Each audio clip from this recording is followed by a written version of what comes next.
Okay, I'm back. Not gonna be on here long because I've been going too long lately. Gotta control that. So, we're gonna be talking about,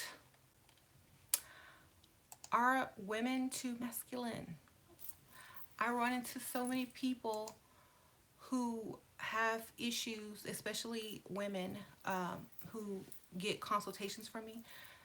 One of their biggest problems is how to become more feminine, or they don't even really know that they're too masculine.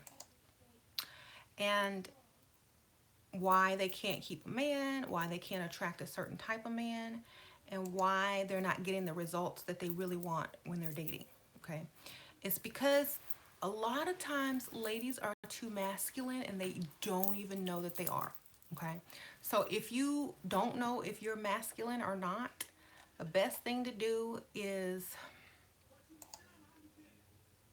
ask someone who's very feminine, you know, do I act masculine? You know, am I too harsh? Do I act too much like a man? You know, and it might not be what you think it is. You know, for example, a women that curse a lot, that's a masculine trait. Using vulgar language is a very masculine trait. Talking really loud and being obnoxious is a very masculine trait. Trying to tell everyone, you know, what to do and how to do it and that you have all the answers is a very masculine trait. Even if you know all the answers, um, it's a very masculine trait. Another masculine trait in a woman is someone who talks down to people a lot. No matter what the relationship is, they're always talking down to you. And not that masculine or men talk down to people, but they see themselves as a leader, someone who's in authority over everyone. And that's usually a male characteristic. So they begin to develop this masculine energy. And this masculine energy actually repels other masculine energies. So if you are in the presence of a very masculine man, your energy is going to repel him away from you. Okay, they're not going to want to stay around you very long. They might have an agenda, you know, to get in and get out, but they're not going to be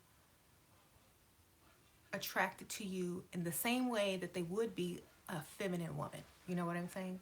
So a lot of times, ladies, you know, you might look pretty, you might have the weave, the makeup, the nails down, but if you don't have the femininity down and you're still cursing like a sailor and, you know, getting tattoos on your face, um, that's going to be a problem, you know. Another way is, you know, making points like this, like, you know, yeah, da, da, da, da, da, you know, like getting extra excited, like you're trying to talk to a football team. You don't do that. It's too much. I've seen women and they're like, okay, this is very masculine. Like, who's gonna listen to that? I'm getting out of the way. You doing all of that. So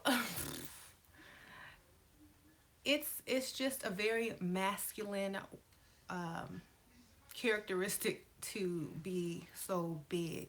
Okay, now you can be big in a feminine way if that's just your personality, and maybe you were raised around a bunch of guys. Maybe you don't know any better, but it's not your fault if you, you know, if you can change it. You know, it's not your fault if you were raised by a bunch of guys or around a bunch of masculine women.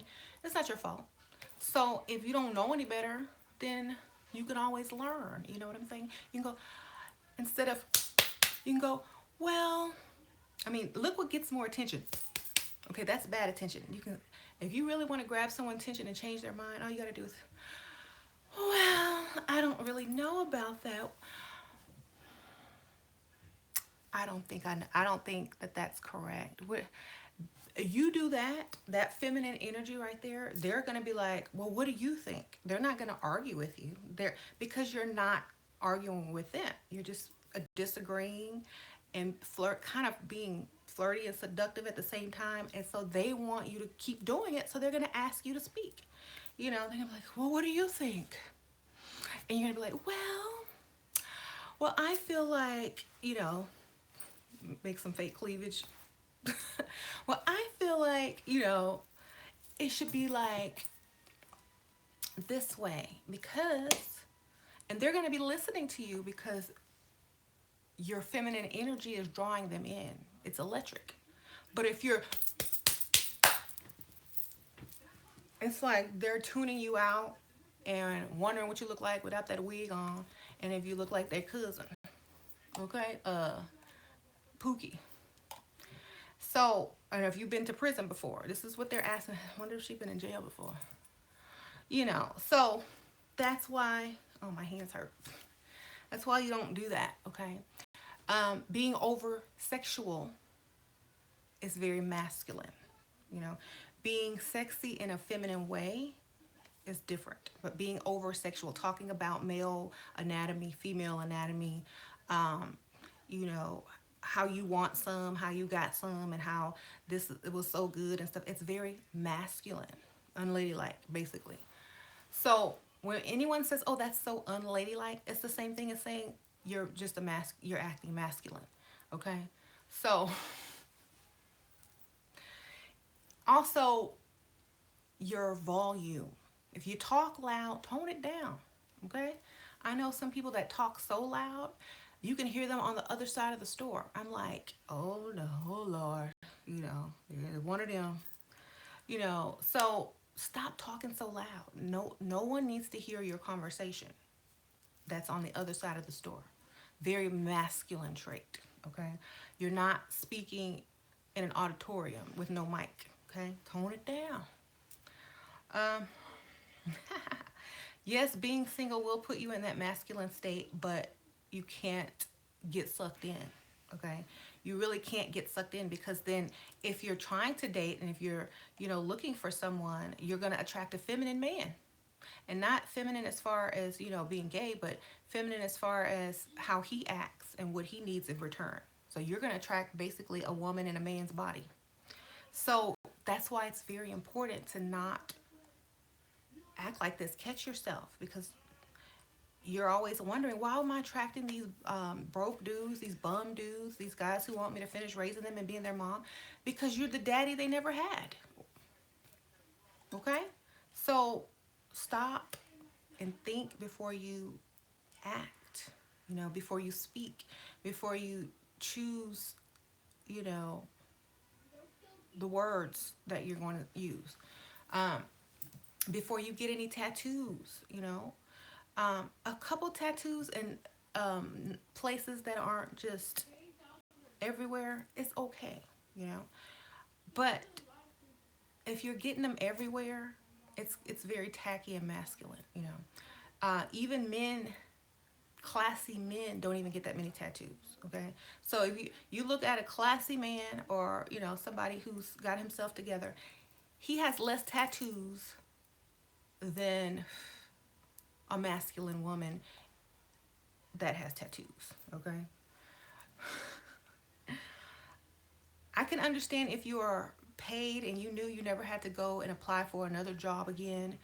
You know, I can understand if you just got tattoos everywhere because you were a tattoo artist or something like that. But you work at Walgreens and you got tattoos here, here, here, here, and you're wondering why you can't get any better than Walgreens. Okay, that's probably why. Okay, um, stop trying to tell people what to do and help them. Okay, stop trying to help men. Like a lot of women, um, you know, if they're paying for your advice, if they're giving you money to help them, you know, understand life better, you know, great. If they're paying you, that is solicited advice. But if they're not paying for you and you're giving them free advice, trying to finish raising them and, you know, spoon feeding them, you're their daddy and their mama. Okay, so don't do that.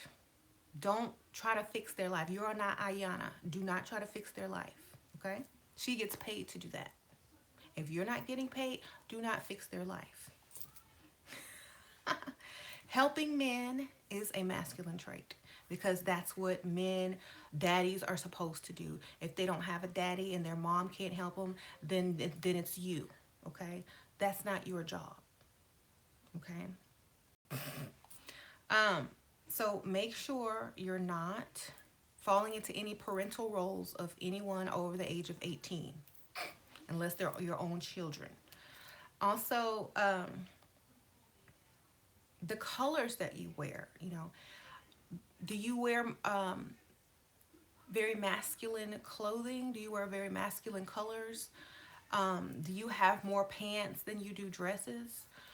When you go out and about, do you look feminine or do you look masculine? I mean, is the dude standing next to you wearing the same thing that you have on? You know, skinny jeans, a hoodie, and some sneakers? Is that what you're wearing out?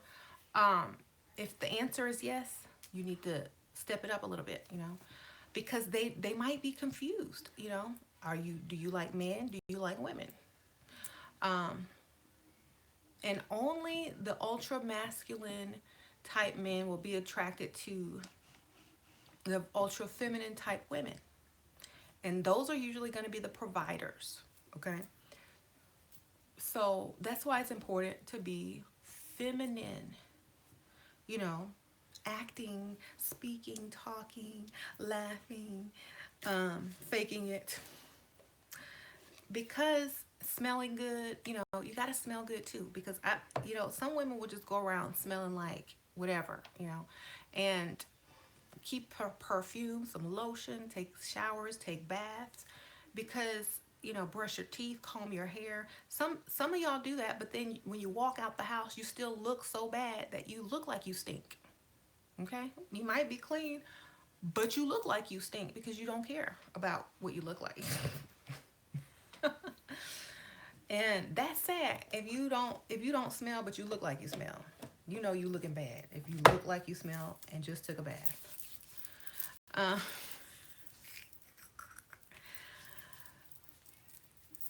so make sure that look, I'm putting on lotion right now because I'm like, my hands ashy from doing all of this. Shoot, did I knock some dust loose in the dry winter skin?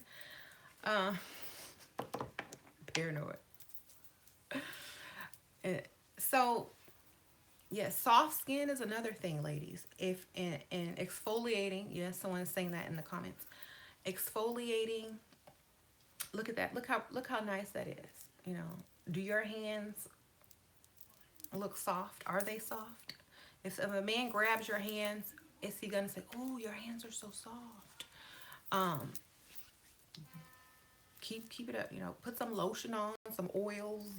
Keep everything good. Uh, Clean everything. Clean. Like, I know a lot of ladies are hygienic, but some of them you gotta tell them. But make sure you're doing the absolute most that you can with what you got. Okay. Um, and a lot of women associate, you know, think about all the things that people deem as feminine. Okay. You can smile, be the nicest person ever, and, still be outfemmed by the next lady because of what she looks like. Okay. So looks are also part of the package. You can't just be a plain Jane and just be extra feminine and not get outdone by, someone who's just as feminine but put more effort into the look. You know what I'm saying? So, yes, make sure you're doing that. Um, Shira, do you think they like 100% feminine women in Germany? They like feminine women who are 50% masculine, practical, not too girly, and pink. That's because they want you to pay for half the stuff.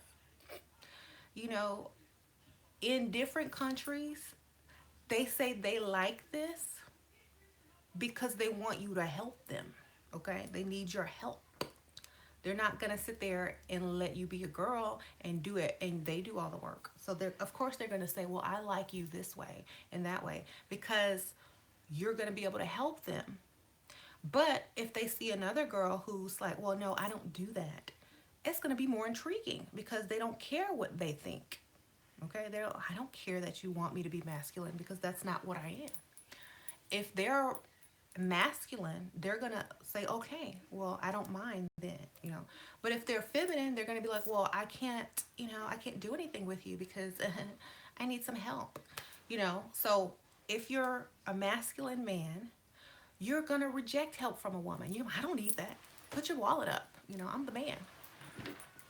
But then you have the masculine females like, let me pay. I got this one. Don't worry about it, boo. I got you. You know, that's what the man is supposed to say. Oh, I got you. Oh, let me pay the tip.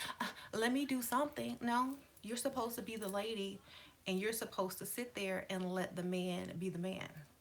And if you want an attempt to do more, it's a masculine trait. You're the receiver by nature. Receive. Okay? If you're trying to be the giver by nature, it's because you're lacking something and you feel like if you don't give something, they're not going to like you. Okay? If you're trying to give too much, it's because you fear that they don't want you and you're not good enough for them. And if that man makes you feel like that and you feel like you have to give, it's because he doesn't really like you and you're not his first choice. And you're not even his type. You're paying for him or he's trying to build off of you. Okay? So another thing, a lot of really feminine women usually get men who take care of them or do more for them than the masculine type women. Okay? Um, so also make sure you're not feeding into what men say they like. Okay, because women can say they like some stuff too, but it can be a bald-faced lie in order to get what they want, quick, fast, and in a hurry. So you got to be what they want, not what they like. There's a difference. They like help. They like things easy because they have an agenda. But you know that already, so you know how to get around it. All you got to say is, well, that's nice. I hope you find what you're looking for. I'm just not like that, you know. I expect a man to be a man. Bam. You just insulted him and sent him on his way in a nice way, in a feminine way, you know. And cursing people out and getting upset at them because they reject you is another masculine trait. The best thing to do is say, well, thank you. I hope you find what you're looking for. You know, good luck out there. Whatever. So, can't be too masculine these days.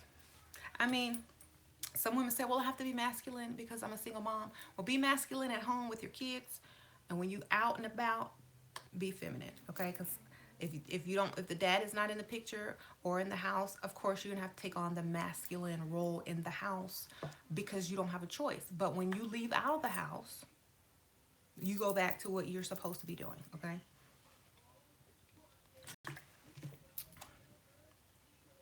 Someone was telling me the other day, I was suggesting that women be more feminine. It's very powerful, and they can get pretty much anything they want, um, by doing that. And some masculine lady argued. I didn't even argue back, but she argued saying, "Well, I got 5 kids. I work 2 jobs. I'm going to school for my master's degree." So I can do A, B, C, and D, and I don't need to wear no dress and do this. When I walk into a room, everybody looks anyway. I dress how I'm comfortable, and blah blah blah blah blah. So I was like, okay, well, sometimes it's good to step out of your comfort zone just to see if it makes a difference. And she was like, I don't need to do that. I'm fine the way I am, and da da da da. I was like, okay, well, I wish you the best of luck. Like, I'm not gonna sit up here and argue with someone who thinks that they're already the man of their own dreams. She already found the man of her dreams. It's herself. The man of her own dreams. She dresses like a man, acts like a man, talks like a man, looks like a man. It's a man. That's why she can't attract a man, right? because she is a man. She might attract a feminine man who wants to live off of her master's, soon to come master's degree, eat all of her 5 kids cereal while she works 2 jobs, and you know that sounds like what a man should be doing, right? Anyway, but to be proud of that, to be proud of a masculine, all that masculinity, it's not being proud of the accomplishments. It's being proud of the struggle and the masculinity behind it. A feminine lady would say, if she was going through all that, but she was still feminine, she would say, well, right now I'm in school and, I'm working towards my master's degree. I do work and, I have children to raise and things like that. And yes, I could put a little bit more effort into what I look like and things like that. But right now, my main focus is, getting out of school. But thank you. And I will definitely try that in the future. Women easily take advice and they easily listen if it's beneficial to them. You know, Masculinity will often reject because of their ego, and they think they're already the best that they can be. You know, uh, so that's another thing. Do you listen? Do you take constructive criticism, and do you say, "Well, I could be better. You're right." Do you ask people for their opinion when you need some ideas or some direction? That's another feminine trait. Even if you really don't need the idea, to ask other people just to have something to balance it off with is a good idea. But if you already know everything, you don't need no help from no man, and you got everything covered from A to Z, that's being a man, you know? Even if you do have everything covered from A to Z, somebody will still help you if you ask because you're the woman. Oh, could you help me, please? Uh, you know, I don't, she wouldn't have to work 2 jobs if she was feminine. She could have a man paying half those bills. But, maybe she wants to say she did it all by herself. Maybe that's the trophy at the end of the day that no one cares about. Like, nobody cares that you did it all by yourself. They don't give out trophies for that. I mean, even Oprah has Stedman, and she's always telling.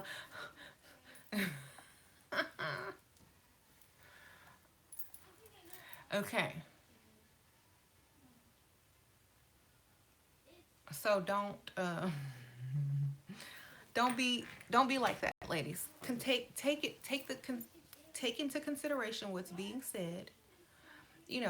Listen, talk less. Talking less gives you the opportunity to hear people's weaknesses, strengths, and how to get over on them, seduce them, and scam them. That's why we're supposed to listen, so we know how to get them. Okay. If you're too busy talking, they know how to get you, and that's why you end up alone and sad because you done told them your whole life story, all your weaknesses, probably your password in a roundabout way, by telling them your life story, and then they can get you. You know, you just sit there and let them talk. Now you know all their weaknesses. What they like to do, why they're not with their ex anymore, what triggers them, what they get excited about, what they light up when they talk about. All these things because you're sitting there listening, and so you know how to seduce this person. But if you're sitting there yapping, you're not noticing anything. You're just trying to get one more sentence in. You're just trying to get one more, one up. You're in competition.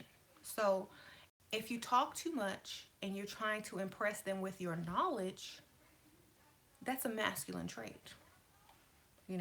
Women are more impressive other ways while they gather knowledge. Okay? We don't spew it, especially not with men that we're trying to get to do stuff for us. We gather it. Okay? Mm-hmm.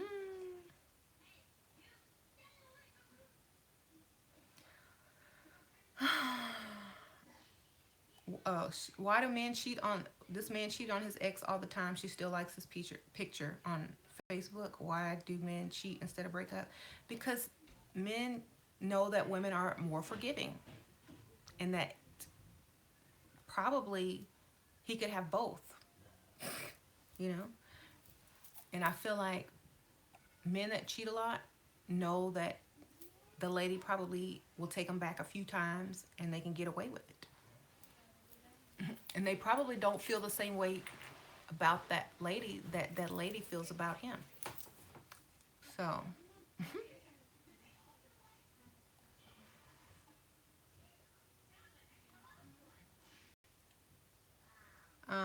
what does it mean when a man says we are building a relationship? It means it's been 2 months, but he hasn't spent any money. He's broke. Duh.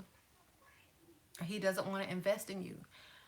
Men treat you how they see you. He doesn't think you're. He doesn't want to invest in you. He's afraid to invest in you because he thinks you're gonna use him. So, I would say, if someone says we're building a relationship and he hasn't spent any money yet, I would say, okay, well, I'm gonna start seeing other men because you're taking too long to build.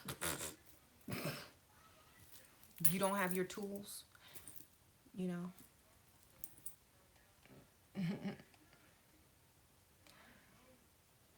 I don't.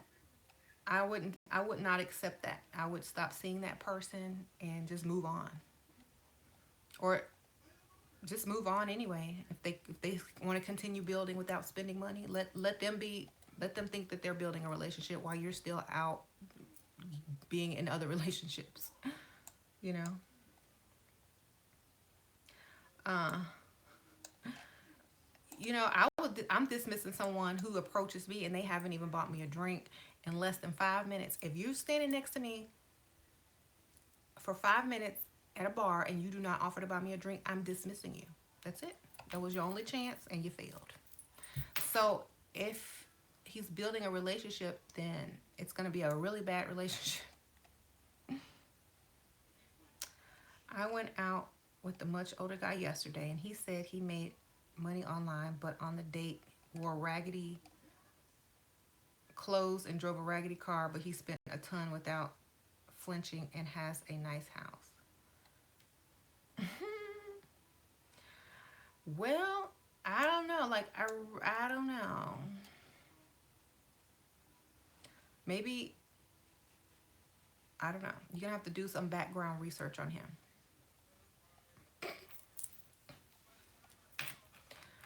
Um, Shira, I don't understand why this man cheated on his ex all the time. Obviously, he didn't love her. Men don't have to love you to stay in a relationship. You keep asking about love. This is the same Victoria from yesterday or the day before. Men don't care about that. They want one thing.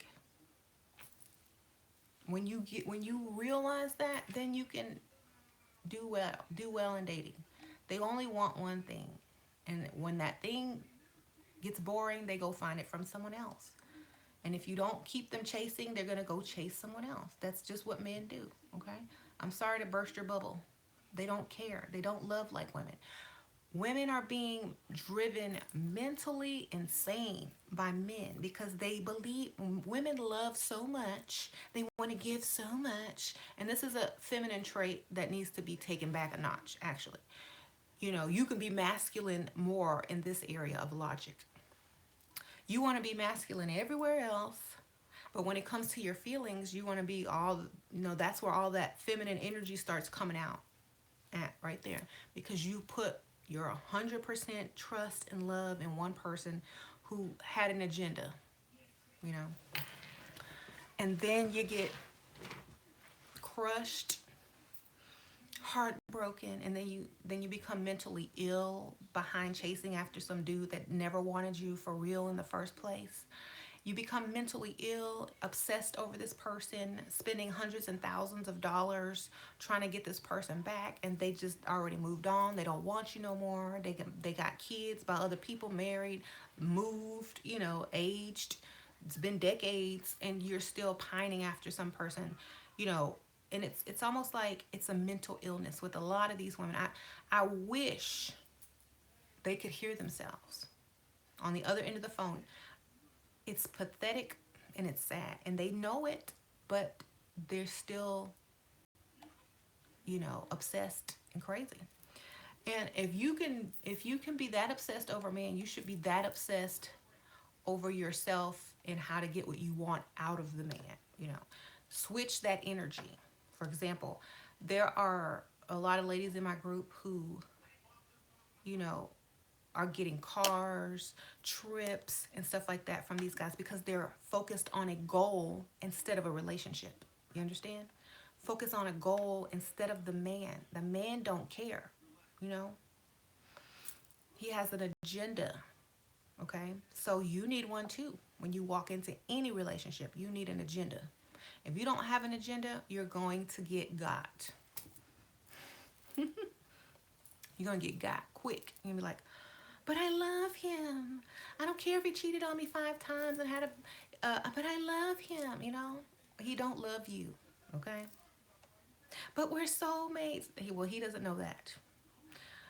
But I feel that he still feels something. No, he doesn't feel that. He feels that with somebody else, But but no.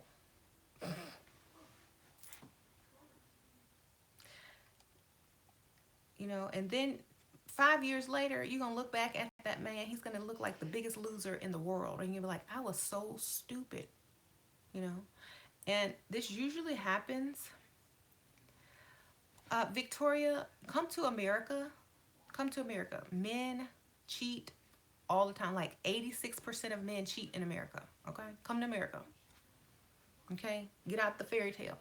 If you're going to watch these videos, I'm speaking about American men for the most part. But, men everywhere are like this. But in America, it's very common. If he doesn't, men don't get in relationships for love, okay? Like, seriously. How old are you?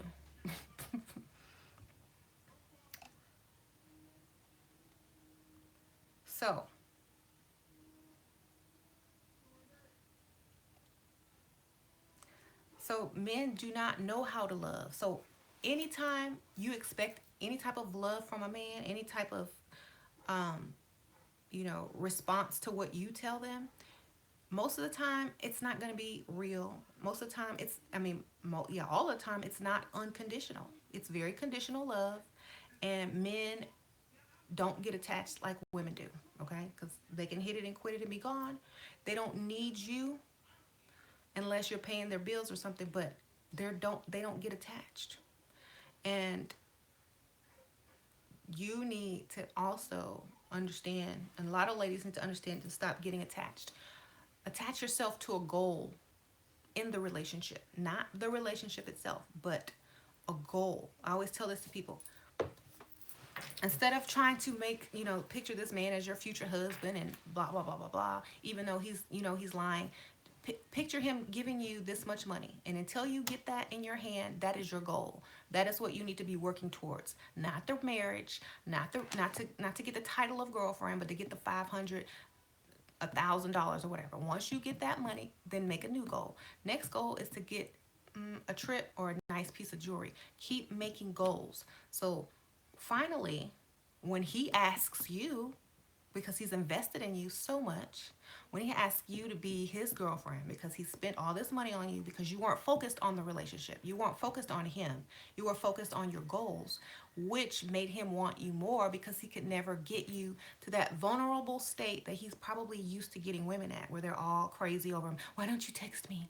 And you didn't call me today? So when you don't act like that or respond like that, like maybe his ex or something, I don't know if she really loves you. She's not feeling me. Maybe I need to do more. Now you're putting them in a position to make your relationship with them a goal. Okay? So you don't place goals on a relationship. You place them on other things so that the other person's focus is then going to be the relationship. Where's this going? I'm buying you all this stuff. Are you going to be with me? Stop focusing on the future of a relationship. Get what you came for. Have an agenda, because they sure do. Have an agenda. If you don't have an agenda or a plan, you're going to get messed up, okay? So go in with an agenda. Okay, I'm going to get him to let me use his bank card today to go shopping. That is your goal, okay? You don't stop until you get that card, or at least he goes to the ATM. You don't stop. You don't focus on anything else. You're just like, I really need some new lingerie. You know, I've been thinking about getting some red lingerie. I want to go to Victoria's Secrets, but I need, you want to come shopping with me? I'll try it on for you. You want to buy it for me? You know, your goal is to get what you want. You know, take that Victoria's Secret right back, get the money. You know, so make sure you have a goal. He's gonna think you're pouring it on thick. You want to sleep with him. You're planning on being with him in the future, so he can see these Victoria's Secret lingerie on you, and you're pulling him in. He's gonna buy it because he thinks it's for him. Then when he buys it for you, thank you so much. I really that goal accomplished, mission accomplished. Take it back the next day and get the money. And when he asks where it is, why aren't you wearing it? Oh my God, I had to take it back because they left a sensor on it or it didn't fit right and I didn't like it anymore. And I just, I didn't like it. I had to go get some. I was looking around and I didn't see anything else that I really liked. So they gave me a store credit. Never say you got the money back. They gave me a store credit so I can go back anytime. So I'll think about it. I'll think about what I want. I'm going to wait for the new collection to come out. Just lie. Just lie, lie, lie. Why? Because they lie to you all the time. Okay? And you can do it in a feminine way. A lot of ladies ask, how do I ask for money? Asking for money straight up is masculine. Seducing for money, tricking men into giving you money, thinking it's their idea is feminine, okay? So you're like, oh, I really would, really want to get to know you better. Maybe we can go get a hotel room, but I haven't been with someone for so long. I need new lingerie. I don't have anything sexy to wear for you. I just, that's what's kind of holding me back. I don't have the matching bra and panties, and my stuff's like from Walmart. Come on, baby, I'll go shopping with you. I'll buy you something, because they think they're going to get some, because that's their agenda, right? So play off their agenda to get your agenda. Makes sense, right? Never fails. Every time you say you need some underwear and some bras from Victoria's Secret and you haven't slept with a man yet and you can't because you don't feel sexy because your stuff's from Target or Walmart, they're taking you shopping. Straight up. They're busting out that credit card, cash, or whatever they got, and you're going to get what you want. And guess what? Keep the receipt. Take it back. So don't ask straight up for money. Let them rescue you. And I've talked about this before. So many people keep asking me the same question. How do I get money out of a man? Let him rescue you from something and then get the money. Okay? They're not just going to hand it to you. If they haven't offered it to you yet, it's because they don't think you're worth it. If they can save you and impress you, maybe they can't impress you. Maybe they don't feel like they'll be able to impress you, so they're not going to invest into you because you're too masculine. Maybe they don't feel like that you're going to fit into their world, so they're not going to invest in you. Maybe you're too masculine for them and they don't want to invest into you. They just want to hit it and quit it and get you out of the way to move on to the next chick. So a lot of women who aren't getting callbacks on dates or whatever, who are trying to get sugar daddies, and even though they're old and crusty, they're still not calling you back. That must really hurt. You got an old dude and he doesn't call you back, it's something wrong. Okay? So check your femininity. Did you speak softly? Did you use too many hand signals? Did you use slang? Were you talking to him with slang? Were you cursing? Were you loud? It takes a lot for an old dude to reject you. It's bad if an old man rejects you, okay? Oh my God, the old geezer didn't call me back.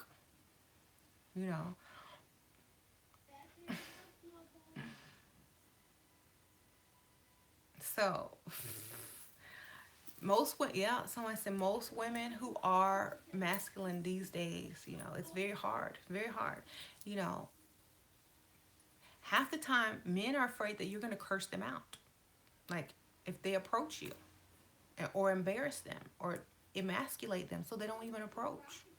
You look like you're ready to box or fight. When I've seen pictures of ladies who won't even smile anymore. You know, a smile is very feminine. So just by, look, some chick sitting at the bar looking like this versus this. Who's more approachable? The feminine smiling lady or the, you know, they're not going to, they might be afraid to come up to that other lady. So just, they will come up to that because it looks warm and inviting and feminine, like you're going to have a nice voice, like you're going to listen to them, like you're happy to see them, you're excited to hear about the crap that they're finna tell you about. Versus this. Oh, she's going to reject me. She's going to be judging me in her head. She's going to be like, you know, I can't even impress her.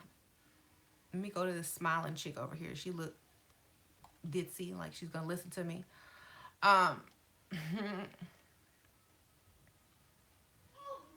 Yes. So you only act like that. But meanwhile, you're just gathering information and getting, you know, the guy that the other chick can't, the masculine chick can't pull. That's all you're doing. Okay.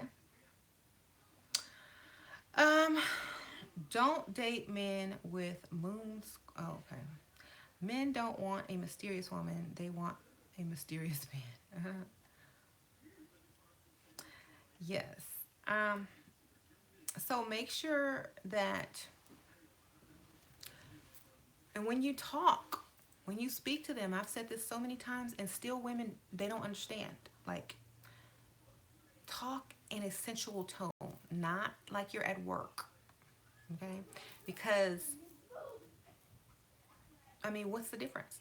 You can get more with a sensual tone than a coworker tone. You know, like, hi, so what are you doing here? Oh, what are you drinking? That looks so good. Versus, oh, hi, how are you? Oh, okay, yeah. What are you drinking? What are you having today? You know, that's a really good drink.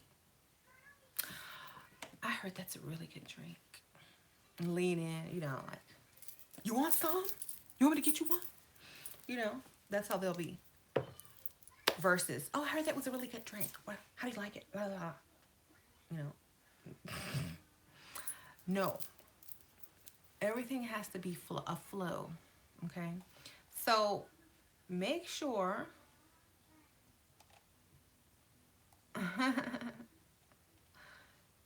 you're acting feminine because it's one of the most powerful weapons known to mankind is femininity. You can get whatever you want with it, okay? Even men who act feminine can get what they want with it. Now, if men are using their femininity to get what they want and you're not, guess who's the stupid person? You. You're dumb. You're using, men are using femininity to get what they want and you're not.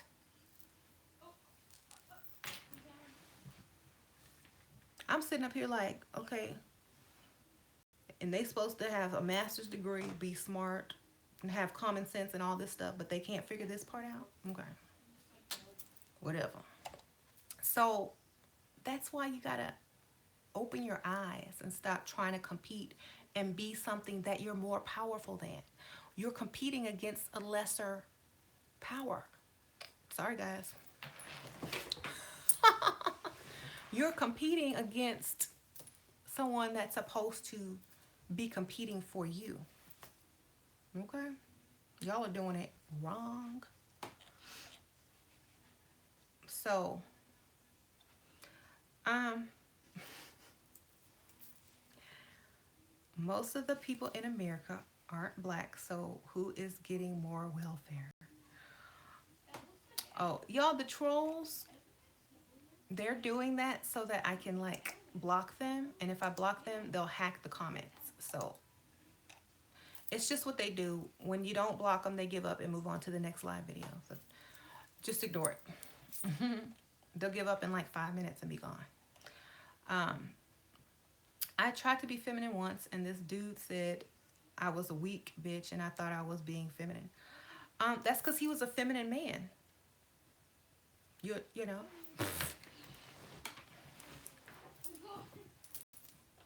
And yeah, he was a feminine man and probably couldn't afford to be a masculine man, you know. What do you think about being pregnant by someone you're not going to be with and realize it's trash? Should you date pregnant or wait?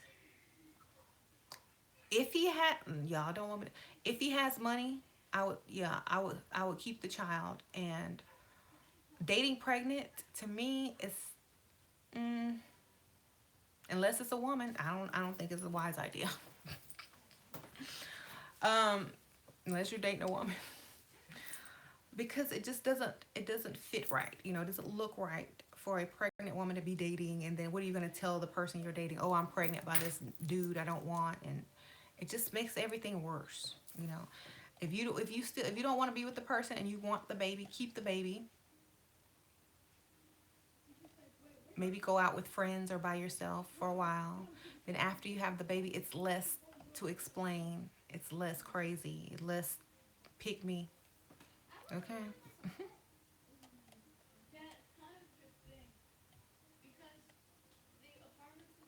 What are warning signs of feminine men? A list of problems, a bunch of excuses, them asking you to do stuff for them before they've done anything for you.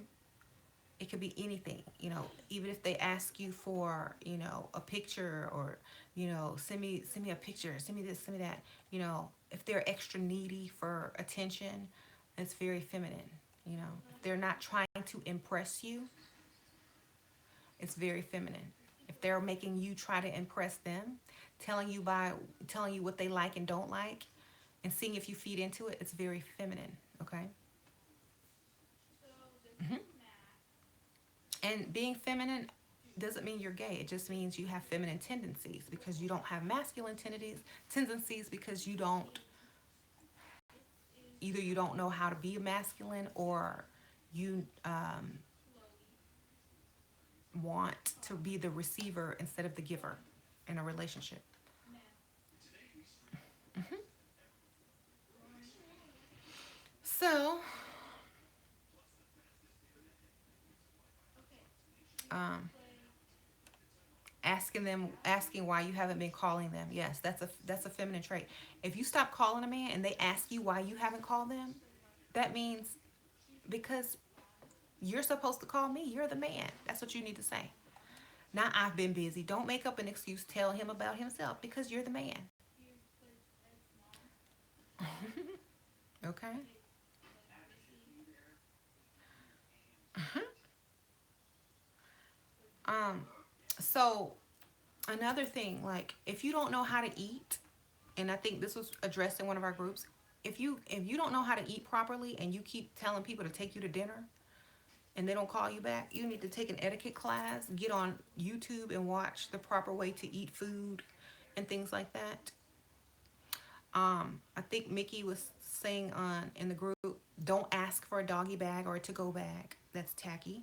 Leave it there, or eat it all, or leave something on the plate. Don't eat all of it, but you know, if it's a nice restaurant, they're not going to give you huge portions anyway. Do not take that bag, okay?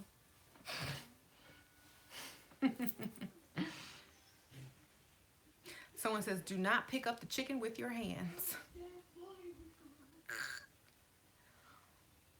Yeah, and there's proper way to hold wine glasses too. You know, he's gonna know your class, you know, by how you eat, pick up forks and drink out of glasses as well. Like if you drinking out of a wine glass, like, you know, you know, instead of sipping it, and you drinking it like water instead of sipping it like wine, they're gonna know. This wine good. What kind is this? You know. Um, hold. Yeah. Someone says hold it by the stem, and someone says never order spaghetti. Yeah, because you don't want to be slurping. You don't want to order any type of pasta that you have to slurp. Like penne pasta or bow tie pasta is good because you can pick it up with a fork. But don't order anything you have to slurp, okay? If what you want comes with spaghetti or like angel hair pasta, ask if you can substitute a bow tie or a penne pasta if that's the only thing you see on the menu that you like, okay? Oh yeah, don't order fried food. Fried food is like the first thing broke people go to on the menu, okay?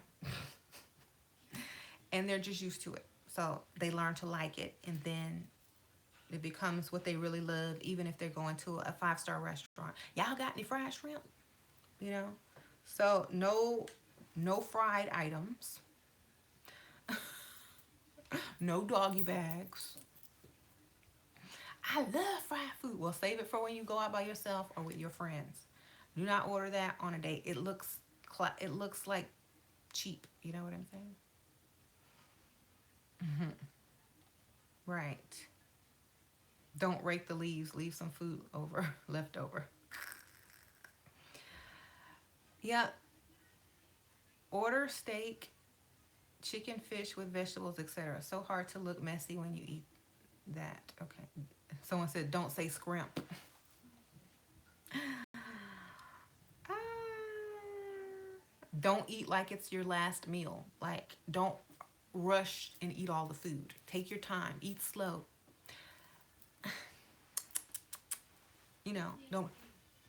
Don't do that. Um, I ordered fish tacos and didn't get a call back. So no tacos, no hand foods.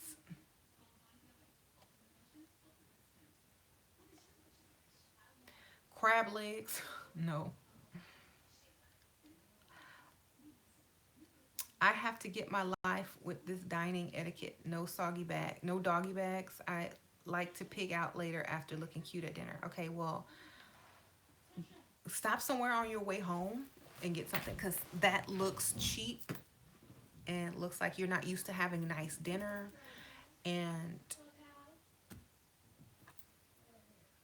mm-mm, it's just something that you don't do. Like, if you ever go out to eat with a bunch of rich people, like super rich people, like that just has money, they never take doggy bags. They order a bunch of appetizers, bunch of wine, entrees. They try everything. They don't take nothing home.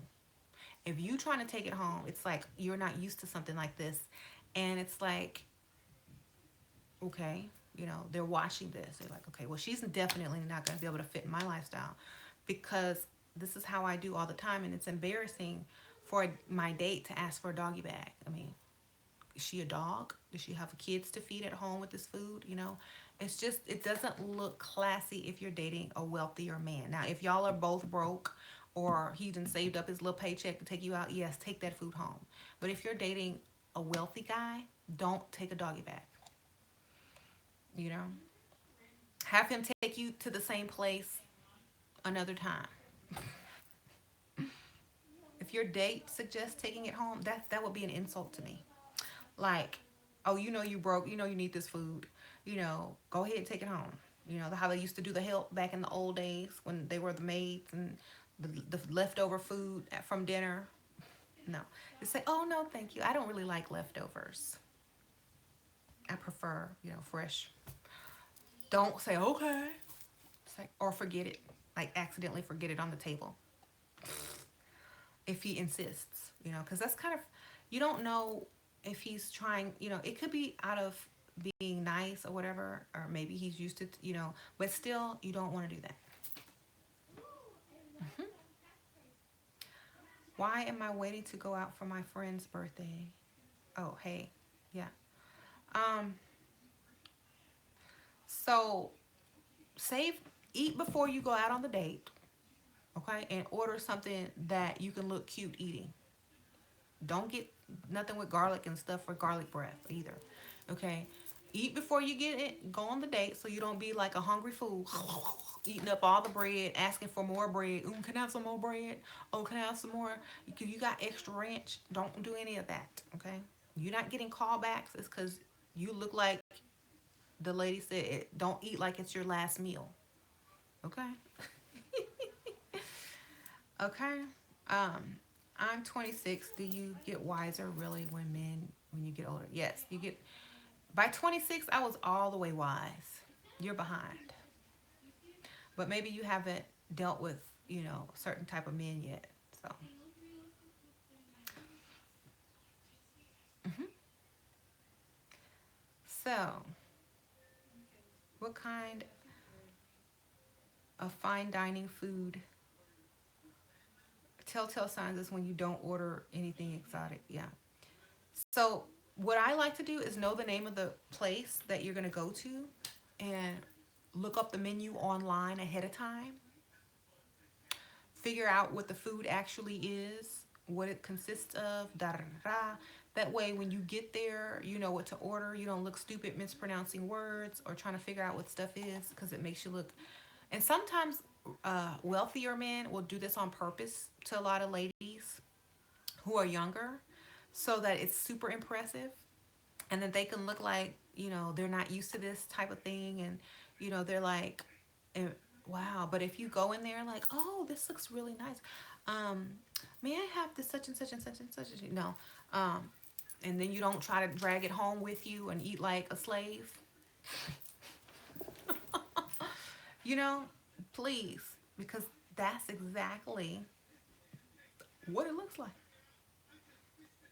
When I go out and I see an old man and a young woman, especially of an interracial couple, I'm watching, I'm like, because I want to see what she does and I want to see what he does, and I'm like,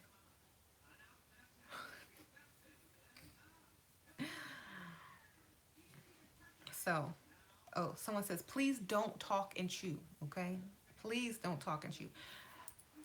Chew your food, swallow, then speak. I hate when people talk and chew. I know I do it sometimes with my kids, but never like if I were on a date. Don't do that. Someone says men will test you for that too. No spitting. Mm-mm. Um, Small bites. People are putting advice in there. Um, Small bites. Don't get anything that will make your breath offensive. Okay. Like I said, make sure you eat before you go. Eat something small so you don't act like you hadn't eaten before. Okay. No cat suits. John Smith. No smacking, no picking up food with your fingers, no garlic, onion, or seafood. Unless it's a seafood restaurant, lemon, put a bunch of lemon on it. Don't overeat. Okay. Don't chew like a cow. Don't pick your teeth. So, if you don't drink, why no seafood? Because sometimes your breath will still smell like it afterward. Gum is ghetto. Do not chew gum. Mints. Take mints if you have to. Uh, don't put your napkin around your neck. If I ever see that, I'm going to bust out laughing. Be nice to the wait staff. Yes, don't be rude.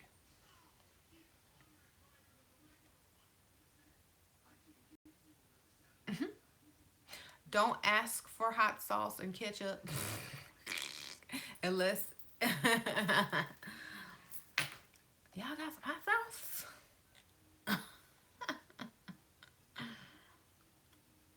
Stay off your phone. Mm.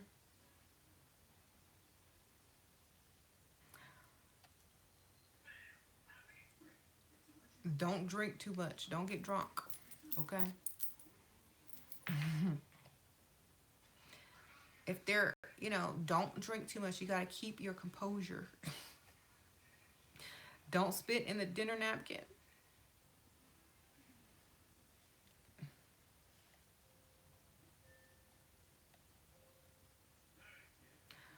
What if the food place you're at, slurping and eating by hand is the thing, and your date is acting accordingly? Well, if y'all are going to like a place like that where you're eating crawfish or crab, and it's like you already know what you're going to be doing, don't suck the heads on the crawfish. Don't slurp on the crab. You know, use the tools that they give you and have him help you. Let him do all the cracking for you. Like, can you crack this for me? And let him feed you. That's very feminine.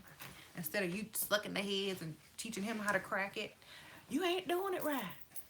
You know, okay, my nails. Can you crack this for me? I think I'll just order some peeled shrimp.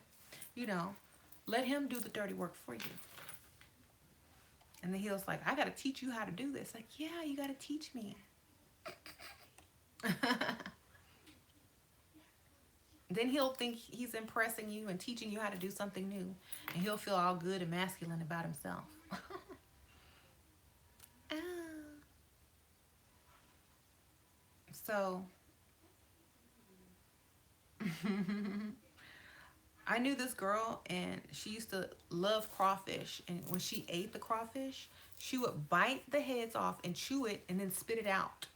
I'm like, I hope you don't ever do that on a date. That is disgusting. And I'm like, that is so nasty.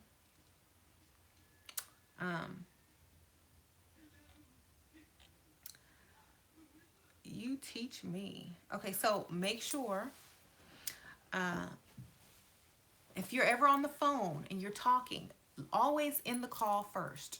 Don't sit there and yap, yap, yap, yap. So the man's like, well, I gotta go. You always are the one that's supposed to end the conversation first. That means you don't talk too long and you leave them wanting more, so you gotta end it fast. You might get, they might try to trick you and get you to start talking so that they can end it first, but you just, you just say something real quick and say, well, you know what?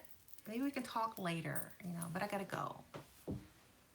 Never keep talking to where they get off the phone first with you. Okay? That means you talk too much and they're bored. Now, if you're talking sensual, they're not gonna want to get off the phone. Oh, I'm about to take a bubble bath. Will you hold on? I gotta get undressed real quick. I have to put the phone down. Oh wait, let me just put you on speaker. Then you let him hear you turn on the water. Well, what? He's not gonna want to get off the phone then. That's when you cut him off. Well, I gotta go, so I'm gonna call you later, okay? And then don't call him. Call him the next day, or let him text you the next morning. You never called me back. I was waiting on your call.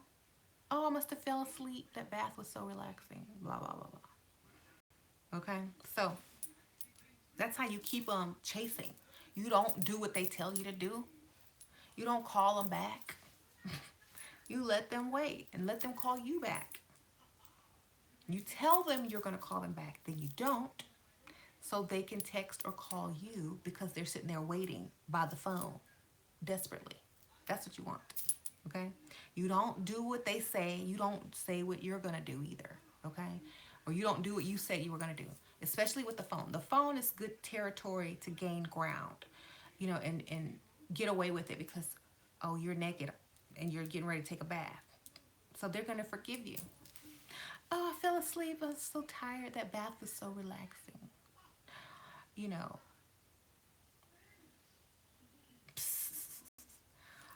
So make sure you're not clingy, trying to talk to him for hours and he's not getting anything out of it, and then when you say you're going to call him back, you call him right back, or when he says to call him at a certain time, you call him at that certain time. Don't do any of that. That's stupid and it's dumb.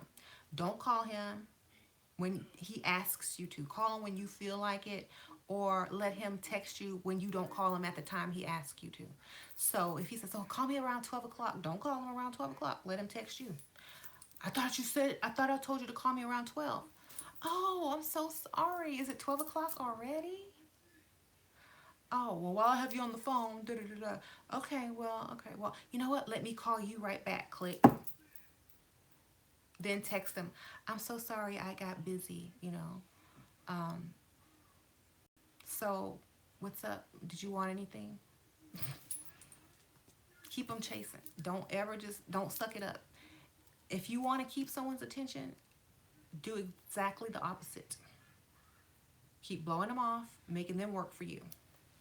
And once they get in the habit of working for you and trying to catch up with you, something's gonna click in their subconscious mind that you're very important to them, because you keep trying to they keep trying to reach out to you, and they keep trying to, and their ego is going to start to say, hey, why doesn't she pay attention to us? You know, we got to do more. We got to get her attention.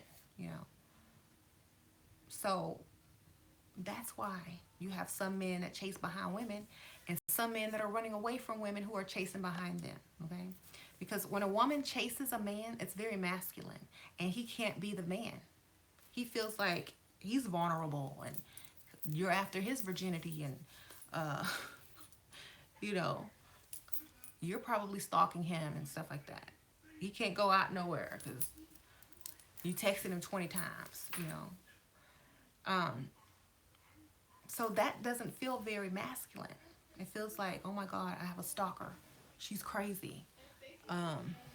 She talks too much. I have to hurry up and get off the phone. You know, she likes me too much, too fast, too soon.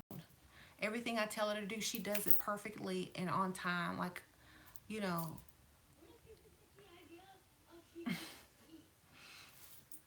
like a robot. You know, she tells me everything I ask. She's super honest. She tells me what she's doing, where she's at, and who she's with all the time. That's so blah. You know, there's no mystery about her. You know, I can have her and be done with her in a week. You know, it's boring. I guess I'll just go ahead and do it and then move on to someone else who's more intriguing. So this is why a lot of chicks get ghosted, because you're too nice and too predictable. So they hurry up and get you out of the way so they can make room for the chick that's going to reject them and make them chase just to even talk to her. Okay? So stop doing all of that. Y'all are too nice, and it backfires on you every time. So, and don't always have to say goodbye. Like if you're texting or on Facebook, don't say goodbye, I'll call you later. You know, TTYL. Just drop it. Just drop it. Don't even say goodbye. Just stop texting and stop talking. Don't give them even a goodbye. Just like, psh, done.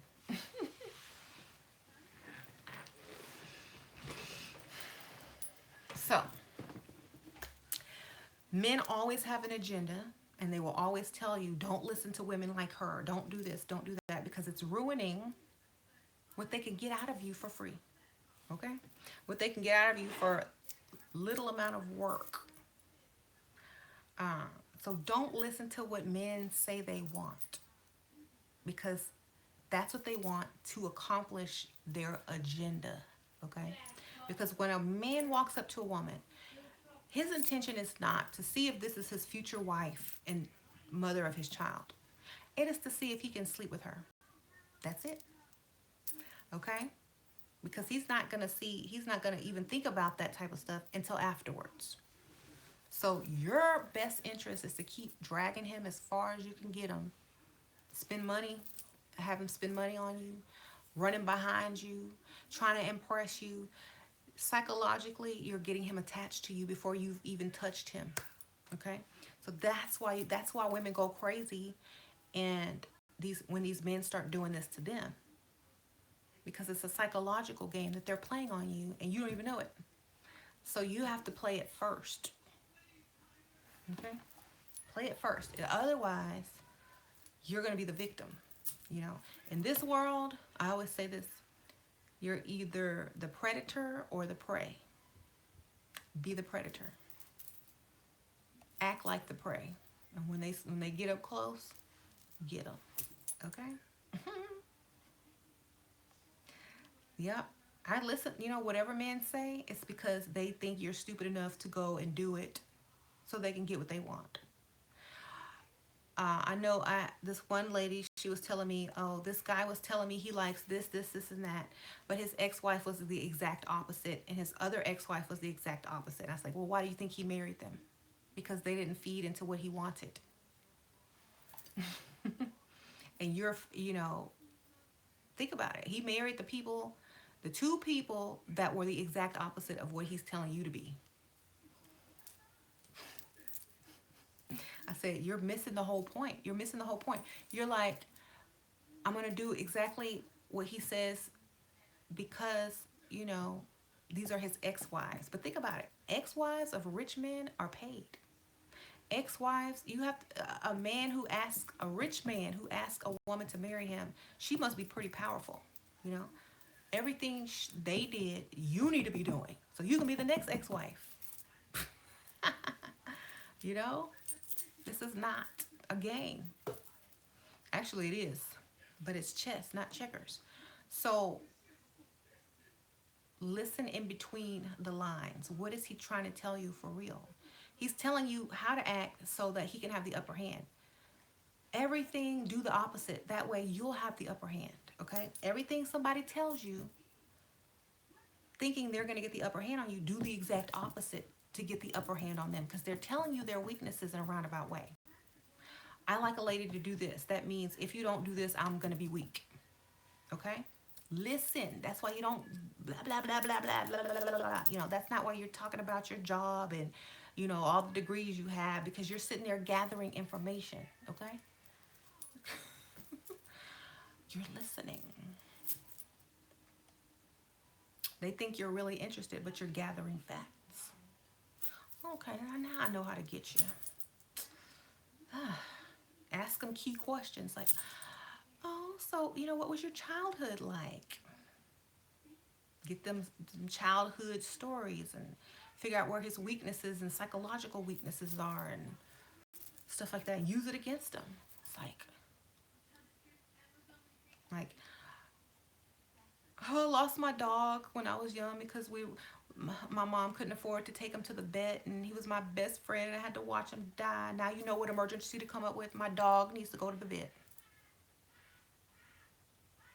My dog, he's got an upper respiratory infection, and I can't afford to take him to the vet. I mean, I looked up the symptoms online, but you know, I can't really do it. I can't get medication for that. I need a prescription from a veterinarian, and the veterinarian is like so expensive. And well, I'll give you the money. What's your dog's name? Send him a picture of one of them dogs on the commercial. I will remember you. Or Arms of an Angel, you know, commercial. And this is my dog. Start crying. I don't know if I can. I don't know if I'm gonna be able to make it this weekend. My dog is, you know, he's sick. He's my best friend. He's gonna be like, I'll give it to you. How much is it? Well, he needs medication and he has to stay there overnight, and it's like gonna be like $700. And I told him that I couldn't afford it, and he said that maybe, you know, I could put like a humidifier in the room, and I don't know. He says if I don't take him in, it's really gonna get bad, and he might have to put him down later on. Even that costs. You know, I'm just trying to make it in the world. He's gonna give you that money quick, because his dog. He remember he's gonna trigger his dog watching his dog die. It's gonna bring you closer. Y'all have something in common. Now you can bond, and he was able to save his dog through saving yours. So now you successfully manipulated your way into some money. Okay. So, ladies, stop talking, shut up, and listen. Ask the right questions. Okay? This is how you're going to get what you need. I'm like, oh, really? Oh, you had a dog? Oh, I have a dog. Even if you don't, make it up. Click right there. You know that's your money right there. I have a dog. His name is Slappy or whatever. Oh, continue. This is a good story. Let him get emotional, and then, you know, say, well, I hope that never happens to my dog. That's pretty sad. 2 weeks later, in SpongeBob French narrator voice, guess my dog is sick.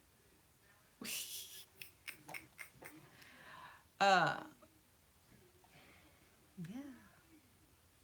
Ask about his first girlfriend.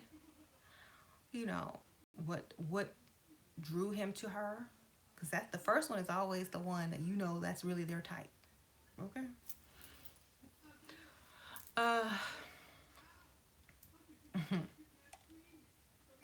Don't ask them about the basic boring stuff that people ask on dates. You're asking stuff to get information. You know, if you were a hit woman, not a hit woman, if you were a spy or, you know, in the CIA and you're trying to get close to someone, like in a James Bond movie, this is the kind of stuff you need to be doing. You know,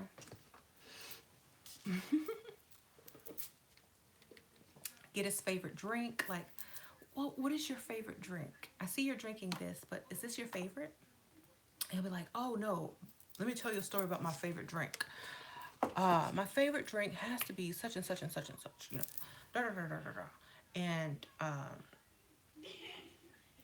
you know, he's gonna go into some stories about his past, and you're gonna still get some more clues and info for other things in the future that you can use. You know,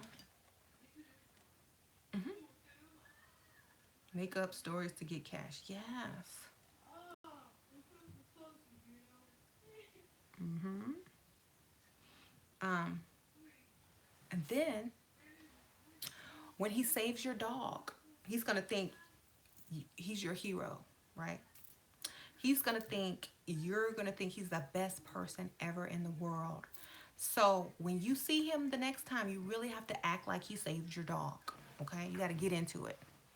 You got to run up to him like in slow motion, and you see him, and be like, "Oh my God, thank you so much," and like rub your boobs on him to get him like excited, and then say, "Oh my God, thank you so much. I truly appreciate it. I mean, you're so sweet. You saved my dog. I mean, no one has ever been this nice to me ever." And then just keep holding him, let him smell your perfume, like be whispering and talking in its ear, and then let him go and say, "Oh, I'm so sorry. You know, I was just so happy." You know, there were a little bit more fees but I could afford to pay him. So thank you so much for helping me. You know what I'm saying?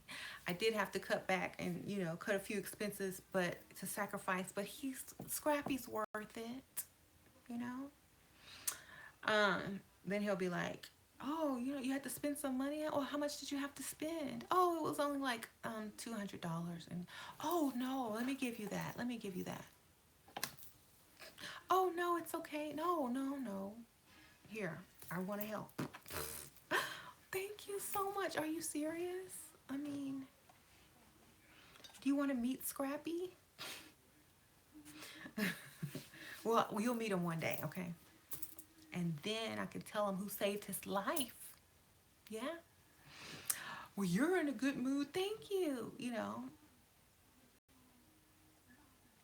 Then he's gonna let you have whatever you want. You want. You're hungry. You want to get something to eat. You want to drink. Sure. You know. Hmm. Then the next time you ask him for something, he's so used to. Now he's used to being your hero, and he sees your reaction, and that's what impresses you. So now the next time you come up with something that he can save you from, he's gonna hop right in and save you. And plus, now that he's, you know, giving you that much money, he knows that you know it's okay to come and ask him or to mention things to him that you might need. So it kind of sets up the dynamic of the relationship to get things, you know. And even though, like, if you are seeing him and the very next time, like I always say this, ask him to bring you something, anything small to get him in that habit of giving you anything, you know. Oh my God, it's so cold out and I forgot my scarf. Do you have an extra scarf I can borrow?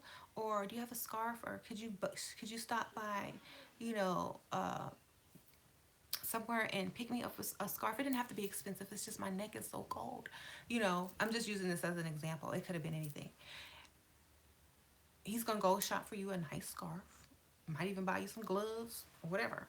Or he'll bring you one of his nasty old scarves and he'll be like, "No, this is not gonna work. It's, you know, I'm gonna get her her own scarf." He's not gonna stop by Walmart and pick you up a faded glory. He's probably gonna go to a nice department store or somewhere and get you something cute, you know. But as long as he's in the habit of bringing you something, or you needing him for something, he's gonna feel closer and drawn to you because that's a masculine trait: providing, helping, rescuing, saving, you know. So he's gonna feel more manly around you automatically just because you're feminine and asking him to do stuff for you, you know. A lot of women have a problem with asking men to do stuff for them and they push them away. the men will stop coming around or start cheating on them because they can't do anything for them. You know, they can't impress you. They can't do anything for you. They can't be the hero to you. You can't look up to them. You can't make them feel masculine. You can't make them feel like, you know, they've saved the day. You know, all men want to be superheroes. Look at all the action movies. Every man want to be the action hero, but you won't let him. You're making him be the little boy. Okay. Well, I don't need that. I can do that. Don't worry about it. Well, I don't need that. Don't worry about it. I'll find a way. Don't worry about it. I'll do it. Don't worry about it. You know, you tell them about your problem, but then you tell them you're going to find a way. Okay. Why are you telling them about the problem? That's just making you look like you're full of issues. You know, if you're not going to ask a man for help, don't even talk about the problem. Okay. Because it's annoying. If you don't ask them to help you, then shut up. Okay. Um.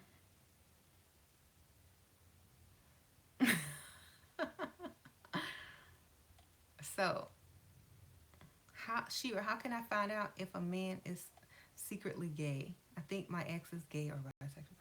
He probably is if you think he is. You know, women have instinct like that. He probably is. Okay. If you think so, he probably is. You know, most men don't suspect straight men of being gay. I mean, most women don't suspect straight men of being gay. Okay. If you think it, he probably done it. Okay. Oh. Mm-hmm.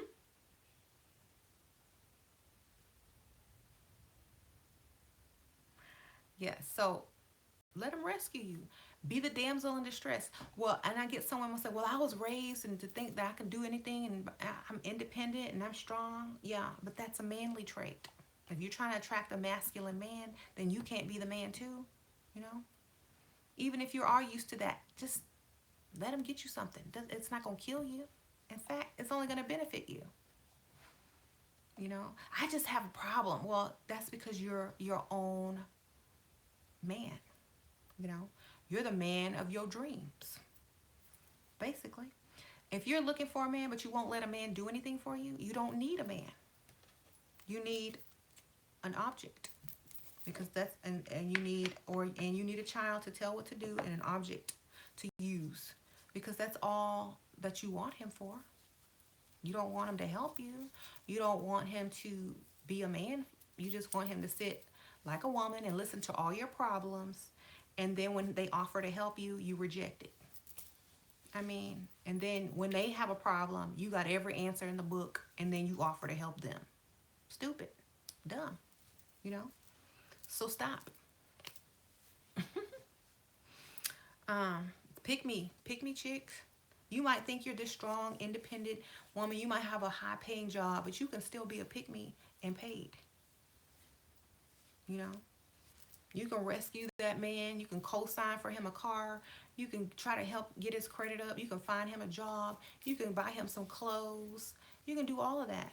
But you're just making him more feminine every time you do something for him. Shira, it's difficult to stop when you were raised ambitious. Okay, well then you're only going to attract feminine men. You know, you have to reprogram yourself. And it's not difficult. It's just a choice. You know, if your life depended on it, I bet you could do it. Your future depends on it. Unless you plan on being with, you know, a needy man. So.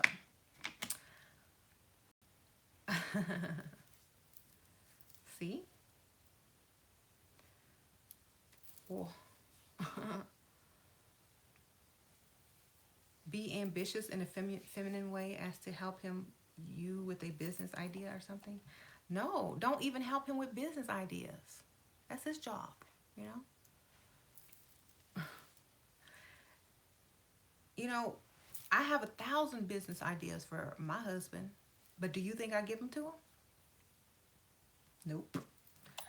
Because if they work out, he can't even take credit for them. I can. And that's something that men don't like. Okay. So I don't even bother telling them. I just do them myself. Okay. No, it's too masculine. Don't give them anything, not even ideas, unless they're paying you and you're being of service. Unless you're a consultant or something. You don't do that. Hmm. Years minded. I tell, okay, no, I asked him to help you. Do you think it's true confidence gets rid of Dusty? Do you think it is true confidence get rid of Dusties? Um, Leveling up gets rid of Dusties. Okay, you can be a confident, masculine woman. You're gonna attract needy men. Okay, so confidence and femininity gets rid of Dusties. Mhm. Because I have professional ladies that tell me all the time, I have a great job, I have a great career, I have everything I want, but I can't attract, you know, a man who's on my level or higher. I only attract lower level men because they're feminine and you're masculine. If you didn't tell people what you did for a living, if you downplayed your career, if you, weren't looking for, uh, someone to impress with your career by talking about it, you would actually attract a more masculine provider type man who makes just as much or more than you. You don't have to tell him what you make and exactly what you do. And we already know this because I say this in every video. So, uh, what if he doesn't pay? Pay what? Like for dinner? Make sure you know that if you're with a man who is not trying to pay on a date, then you don't even need to really go out with him. You know what I mean? Uh, if you don't, if he's not, I don't know. I don't even know because that never happened to me. I mean, if you get to the restaurant and then he doesn't want to pay the bill, embarrass him in public. He'll never do it again. Have to. Hmm. Embarrass him in public. Be like, oh, I didn't bring my money because I thought you were paying since you're the man. You know?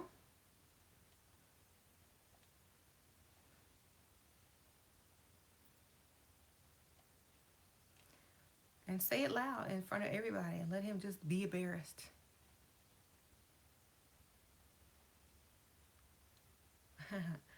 People need to read more novels.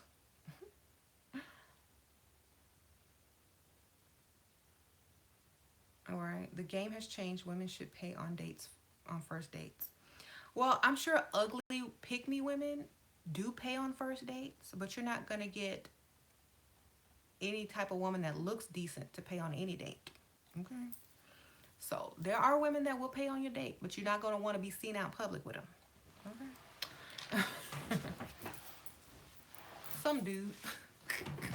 You use that chick to pay for your food, and then you save your money and you take out the chick that expects you to pay. That's what men do anyway. You might as well get hip to the game too. Let pick me take you out to eat, save your little dollars, then take gold digger out to eat. Okay, that's what you gotta do. Cause pick me will take you back even if you cheat.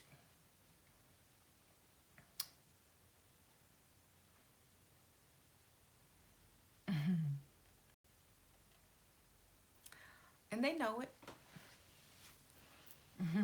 They know it because that's what they do anyway. They will use this chick, save their little money, and then go try to date this one on the side after they have some cash because Pick Me started paying for everything.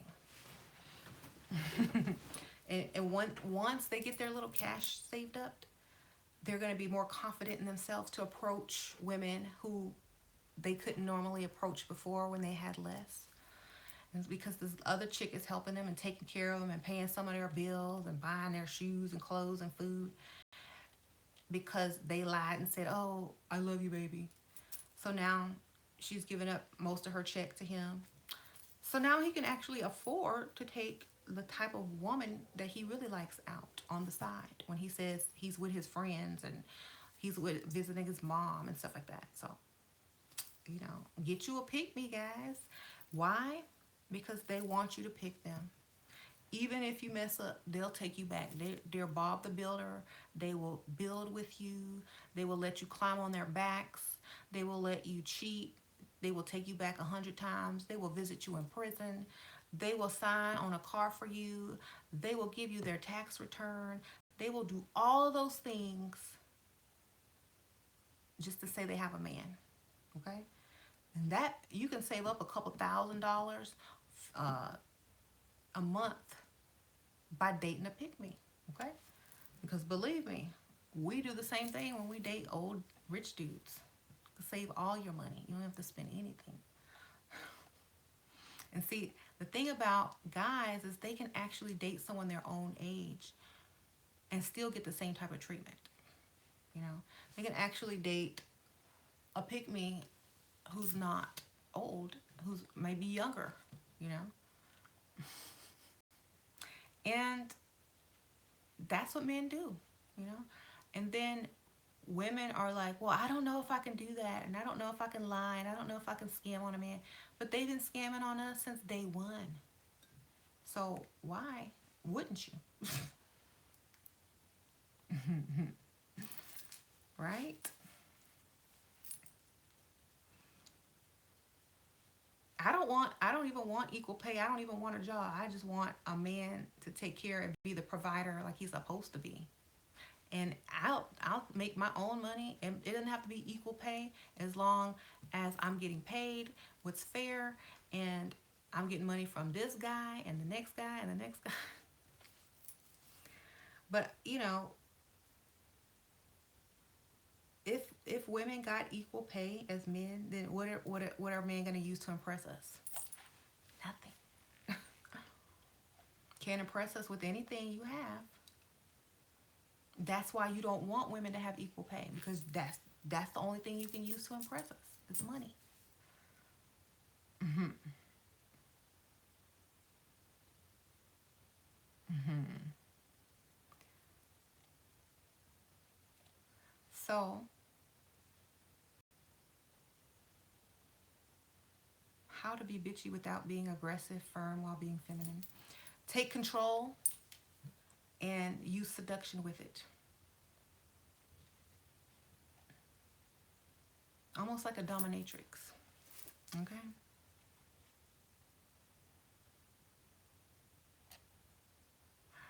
Uh, because, yeah.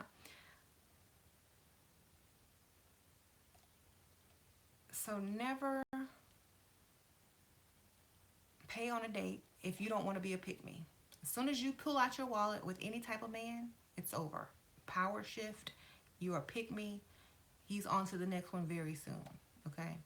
You become his mama and his daddy and his step stool and all of that combined. You do not go in your wallet. Okay? So, don't ever do it. Just look at him crazy, like, really? You want me to pay? Look at him disgusting, like everything that he's done up to this point to earn your admiration, just flush it down the toilet. As soon as he asks you to pay, you'll be like you're getting ready to throw up in your mouth, like, my God, I feel sick. My stomach's starting to hurt. I have to go to the bathroom. Are you serious? I would walk up to the bar to some random dude and be like, excuse me, sir. I'm on a blind date or a first date with this gentleman over here. And, you know, I didn't bring my purse and he's insisting that I pay or split the bill with him. Um, and you look like a nice, handsome gentleman, and you look like, you would help a damsel in distress. And I don't have anybody to call. Go and get you another man real quick at the bar, and ask him for, like, would you would you give me your phone number? Could you loan me $20? And I promise I'm going to call and pay you back tomorrow.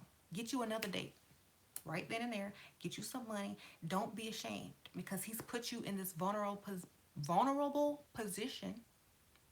You don't have any money, so you have to go find it. Embarrass the S out of him. Then point out the loser that you're with, so that y'all can laugh about it, so he can see y'all laughing. Come back with the $20 or whatever, how much it cost, and say, okay, I have some money now. Bye bye. I'm gonna go sit with Greg over here. He's really interesting. Okay, you have a good night. Go back to the bar. Talk to Greg, whatever his name is. Let the loser go home by himself. Feel humiliated and stupid, and be like, bye. Embarrass him. And sometimes you have to go all out. And you're not looking stupid for asking this man for money. You're a damsel in distress. The man who asked you out on a date and asked you to pay, and you don't have any money because you left it at home in your other purse and you weren't expecting to pay on a date, is the fool. You know what I'm saying? And just like be extra feminine and flirty with Greg. I feel so stupid. Oh my God. I hate dating. Oh my God. I always run into losers. Greg, put your hand on his shoulder. Lean over. Greg, let me go and give him this money on the bill so that I can hurry up and get rid of him. Oh my God. Well, come back over here. Like, find the ugliest one at the bar. Okay. You got to get to the ugliest one. Okay. Then go back over to Greg, get you some free drinks. He might ask you out and say, well, I'll help you, and that'll be a cute story how y'all met, how you met your first, second sugar daddy or whatever. That's what I do. And the person that asks you to pay is going to be so humiliated. He's going to hate every woman that he ever runs into after that. So you got to teach them lessons. If you don't do it, who will? If you're too shy to do it, just go pretend you did it. If you're too shy to ask some dude for money, just go pretend you did it. Like, go up there and ask the guy some like random question, like, oh, what kind of drink is that? And don't let him see you like getting your money. Just let him see you talking to Greg and saying, thank you so much, because he might say, oh, you looking nice tonight, or you smell really good. Thank him like he gave you some money. Like, oh my God, thank you so much. I really appreciate that. And then walk away and like, here you go, Greg. Here you go, dude. Greg, he loaned me some money. So, here you go. Even though it's your money, you don't want him to think you paid. You want him to think Greg paid, so he feels like the scum of his mama's basement. That's what you want him to feel like, okay? And then you don't leave with him. You go back over there to Greg, okay? You ditch him, go straight to Greg, because Greg got the money, okay? The pretend money, at least.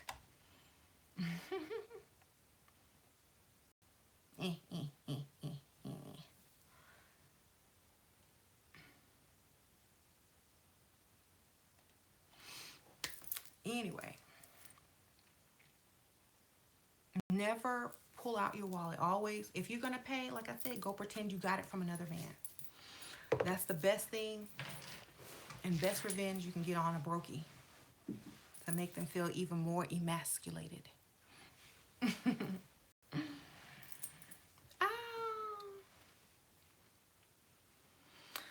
So,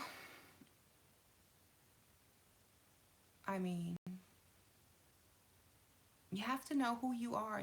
The woman is the prize, okay? If you're acting like anything less than the prize, that's how you're going to get treated, You don't act like it. Even though they put you in the vulnerable position, you still rise up and go get something from Greg, or pretend you got something from Greg.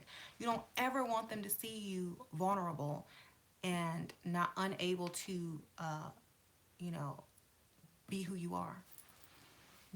you're not, they're not going to force you to do something that you're against.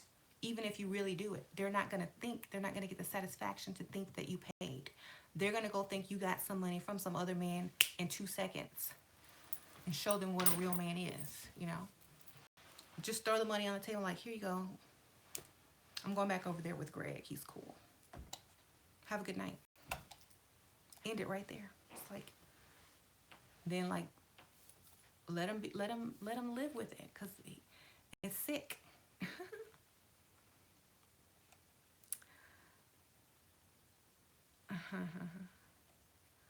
Yep. So what he's trying to do is force you to be masculine against your femininity. That's gonna work against you. It's like, oh no, I need to go ask this dude over here.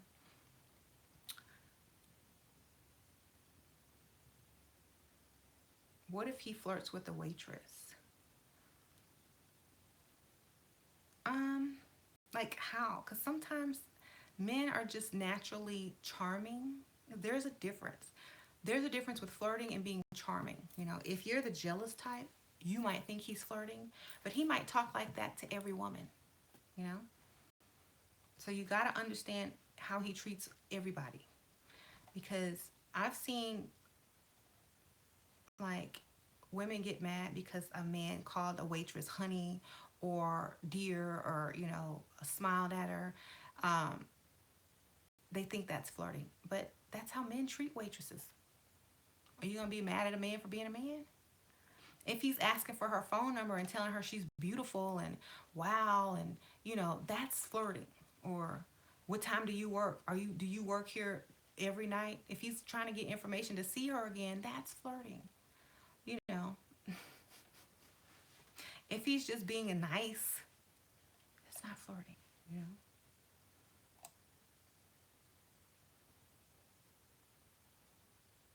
Mm-hmm. Um, Shira, you are happily married. Why do you think so much about femininity and masculinity and stuff? Not trying to be rude. Because that's how I keep my man doing everything. I act like I can't do nothing. Nothing. I don't take out the trash. I don't pay any bills. I don't do nothing because I'm too girly. Oh, I have a hangnail. Oh, I just got my nails done. Oh, no, I can't do that. I'm going to get dirt on my clothes. Oh, no, Will you bring home something for me? I totally forgot at the store. Are you on your way home? Could you do this for me? Oh, it's cold in here. It's, go turn on the heat, make a fire. I act because it keeps him feeling useful, okay? And when you feel useful and you can please you just by doing a masculine act, they're satisfied. Men need purpose, okay? If you don't give them a purpose, they're going to get bored with you. It's very important. Mm-hmm. Even in marriage, it's very important to keep the gender roles. Ask any married couple with no gender roles. It's off balance. The man is feminine, probably has a blue collar job, thinking a forklift driver is really good. They probably can't really go on vacations. Anytime the roles are reversed in a relationship, the man is weak, and he's usually bossed around by the woman. He can't do nothing without her asking her or telling her or getting her permission either. He's like her child. So if you're a man and you're saying gender roles don't matter, you're the bitch. Okay? You're the feminine one. Because no man is going to voluntarily give up his masculinity in a relationship unless he's the woman. So Abdul, you the woman.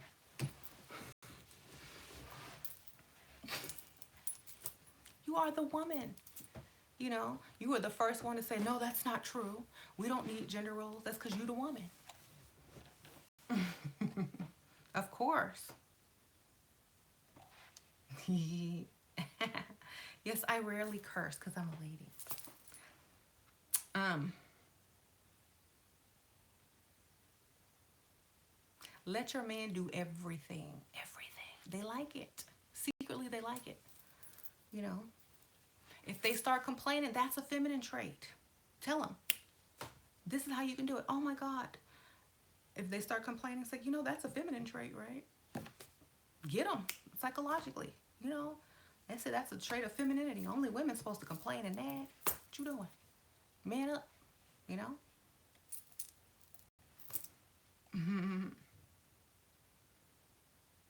So, I don't, maybe, Victoria, maybe you only are attracting feminine men, okay? Maybe you are only attracting feminine men. Yes, men today like femininity. You keep asking me these same questions like I'm going to change my mind. No, I'm not. If you want to be the masculine lady, you're going to attract a feminine man, okay? Or a man who just wants to use you and move on. Abdul is saying the bills are high and a woman should help pay the bills. Well, if the bills are high, you need a better job, Abdul. Or you need to downsize. Okay? You need a better job or a career if the bills are high. If the bills are high, you don't need a woman. You need to pay the bills. If you can't afford a woman, stop dating. A woman is not supposed to pay half the bills.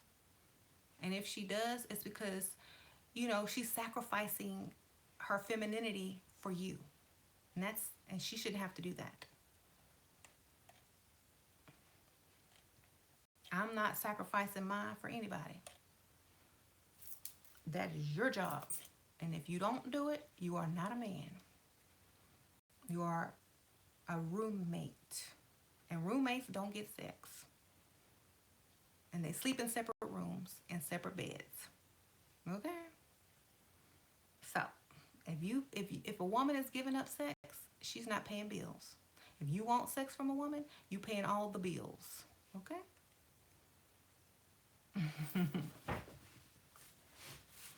If you do get it, she's a pick-me. You better keep her until you save up your little money and you start to think you a man. After she's emasculated you until the point where you can't take it anymore, and then you see that I was correct, and you level up and become the man you were supposed to be later on. So I said, don't marry any guy. Don't try to get any man to marry you unless they're 45 and up, because up until then they still think like little boys.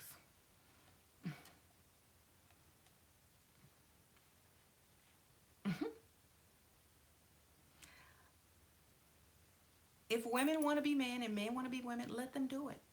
Okay? Let them do it. They're going to secretly be hating on your gender role relationship, because when that chick is taking out the trash and he's laying up on the couch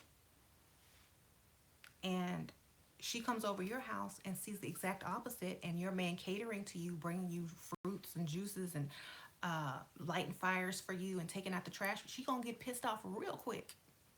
Okay? Then she gonna be having that secret attitude, and the man is not gonna know why. That's what happens. That's what happens on this channel. There were so many women who are the man in the relationship until they found my channel, and then they got pissed and changed their whole dynamic of their relationship.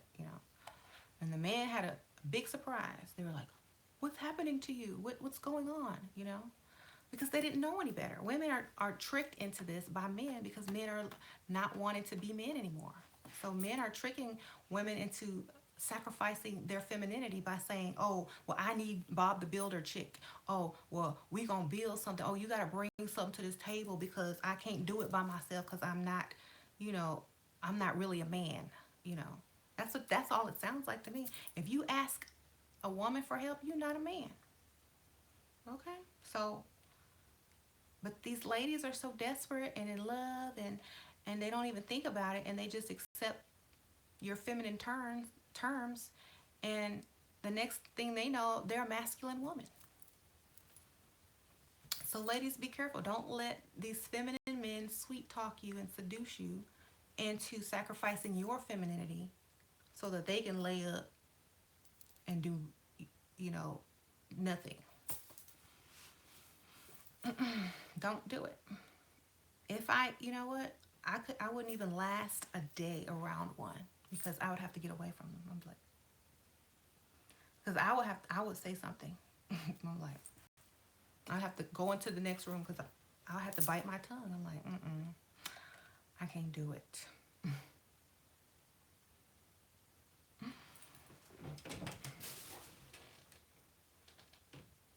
guess kids went to bed. Oh, yeah, I sent them an hour ago. So yeah. Now you can still be a professional woman and a career woman, but you don't have to act like that's the most powerful thing you have, because it's not. Because there's women out there who don't even have that, who got everything that you don't. Okay? That's how you know how powerful your femininity is. Because you might go to school, you might get a master's degree, you might sacrifice this, this, and that. And this chick over here, all she got to do is walk by, twist, smile, laugh, and make somebody feel like they're a man and get the same stuff you didn't work 20 years to get. Because that's how powerful it is. If you combine both of those together, your career and your femininity, you're very powerful. And y'all are giving away y'all's power to men. Y'all are allowing men to use the feminine power against you. And you're the woman. That's crazy. Y'all need to wake up, because that's what they're doing. And it's sad because they know it's true. They feel like, finally, I can get some of that power. Now I can, I don't really, I can get some of that power. The power that these women have that make men weak and da-da-da-da. Now, they're trying to claim it now. So no, y'all can't have it. Y'all gotta be men. Now, you was born into a male body, stick to it. If you want to change and you want to transform into a female, fine. But you're not gonna sit up at my house and be a man and act like a woman. Bye. Because I'm pretty sure if you're the feminine man, it's her house.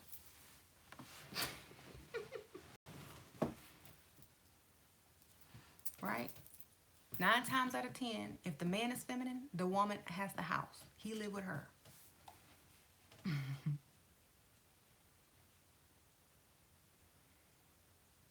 Think about it. Because if it was the man's house, he would be the man of the house because it was his house. He wouldn't ask no woman to pay for his house. How you gonna look when some man asks you to move in or marry him and he already has a house, or he buys a house and then he asks you to pay for his house? Where my name on the deed then?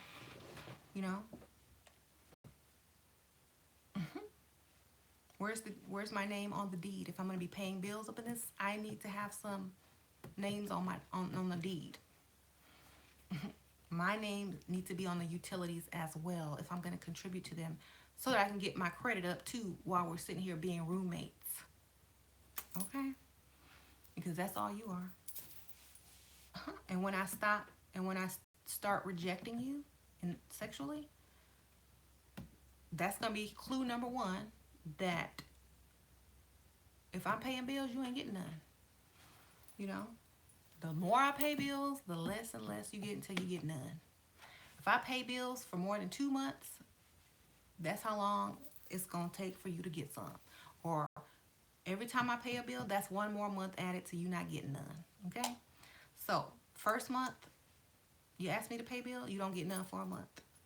The second month come along and you still haven't got none and you still ask me for bills, 2 months go, until you realize what's going on. You can't be that dumb. If he start getting mad that you won't give it up, start getting mad because he won't pay all the bills. It's like, you know what? We're roommates. I'm not sleeping with my roommate. I can't,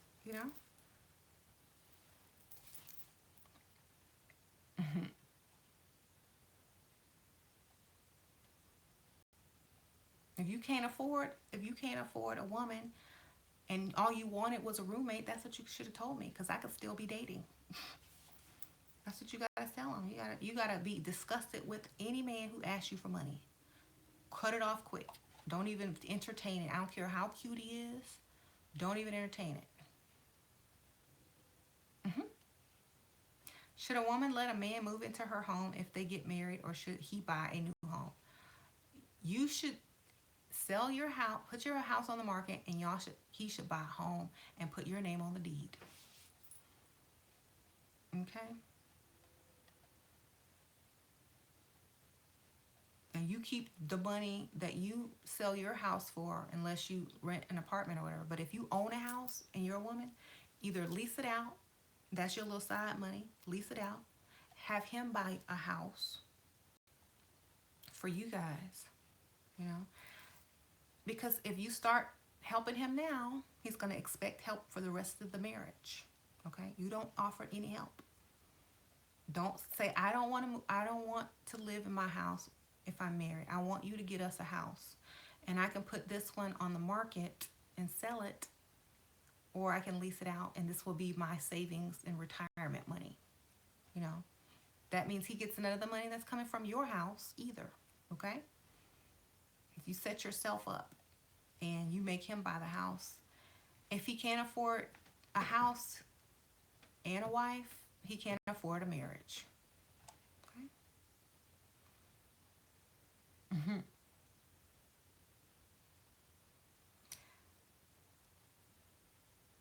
Refuse to live with him if your name is not on the deed or lease. Correct. Because he can kick you out at any time. But, you know, it's not a good look either. Mm-hmm.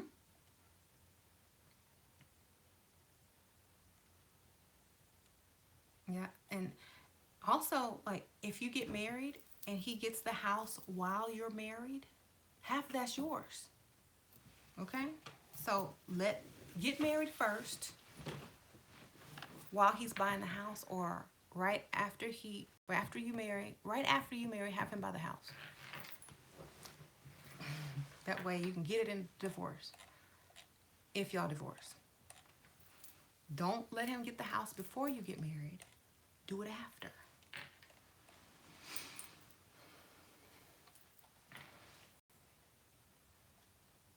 Do you sell your house in secret, or like you say, rent it? Well, it doesn't matter what you do with your house, because he's not getting any of that money anyway. That's your money. So you sell it and say, I'm giving this money, just lie, I'm giving this money to my mom. She needs it. What he gonna do? No, your mama can't have it? Or I'm giving this money to my sister, or I'm saving this money for our kids' college fund or something, retirement. But don't rush to a man's rescue. A feminine woman never rushes to a man's rescue. She nurtures him after he's been hurt. She doesn't save him from the disaster. She just nurtures him after he's rescued himself. You know what I'm saying? So don't offer to rescue no man unless you want to keep rescuing him. You just think, oh baby, I'm so sorry that happened to you. Come over here. Let me rub your back. That's all you gotta do. That's all you gotta do. It's gonna be okay. Don't worry about it. You know, you don't say, well, can I help you? How much money do you need? Da da da da da da. You know, maybe you should do this. Maybe you shouldn't do that. You know, unless he asks you your opinion about something, then say, well, if I were you, I would do this. But only if he asks you. You know, if he asks you for help, like, baby, do you have some money for me? Da, da, da, da. I was like, I don't know. I don't have it right now. I'm going to have to go, like, get some, put in a request from the bank, because all my stuff is in savings. And I don't, I mean, I can call my mom. As soon as you say I can call my mom, he's going to say, cut it. Because he don't want to look like a loser to your mom. So always say to mom or dad, I can call my mom or dad, like someone he would be embarrassed to borrow money from. And he's going to cut it. He's going to figure it out. Okay? So never come up with mom or dad thing. Always play stupid and dumb. That way he'll stop asking you because he knows that's the first thing you're gonna say. Well, I'll go ask my mom. And then he'll be like, so those are the tricks and the tips. Be feminine, you get more. You get way more. You know? Way, way, way, way more. Being a masculine woman, you know, knowing everything, telling everybody what to do, you know, trying to do 10 things at once, you know. We can do it, yeah. We're very good at what we do, but you don't have to work that hard. You really don't. You are given the most powerful weapon and gift on the planet. Okay? Use it. They're trying to use it. Use it. I thought men preferred beauty and brains. Yeah, they like you to understand what they're talking about, but not to be smarter than them or tell them what to do. Okay? So brains to them means a little bit smart. Smart enough to understand what they're talking about, but not smarter than them. Okay? So that's why you gotta play dumb. Okay? Because as soon as you open your mouth and you sound like you know what you're talking about way better than them, it's over. They're like, oh, can't impress her anymore. She make me look stupid. I feel emasculated, you know. So they like pretty and smart, but smart enough just to understand what they're talking about. Okay? Mm-hmm. Ew. So never give up your femininity.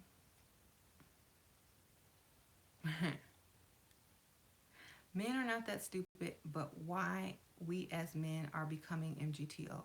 That's because y'all don't have a choice. Y'all don't have a choice. Y'all don't have the paycheck, and no woman is after you. You know, no woman. You're not on anybody's target list.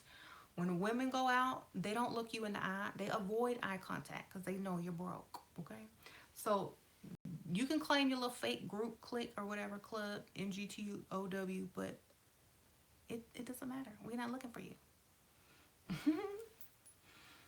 The men who we're looking for, or women are looking for, are masculine. Okay? So you're not even on the radar. We will actually repel you because we're too feminine for you. You wouldn't even like us because you're too feminine. We will repel each other. You're only going to attract masculine women. Okay? So you don't have to worry about certain type of women because you won't even be attracted to them and they won't be attracted to you because the energies will bounce off of each other.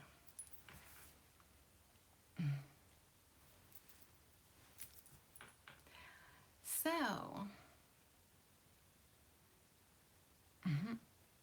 it's kind of like when us girls say we want a sweet, sensitive man, and then when we really get one, we're like, "Oh my God, is he crying? Oh my God, is he emotional?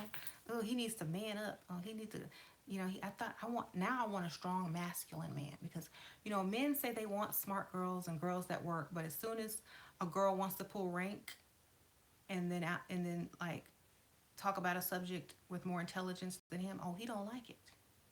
When a girl starts making more money, oh, he don't like it. When a girl starts correcting him, oh, he don't like it. So guess what? Men say they like smart. Men say they like, you know, women to, you know, be ambitious. But when one gets up in their face and they can't outshine her, then it's a problem. So don't listen to them. Play dumb, get what you need to get, and win.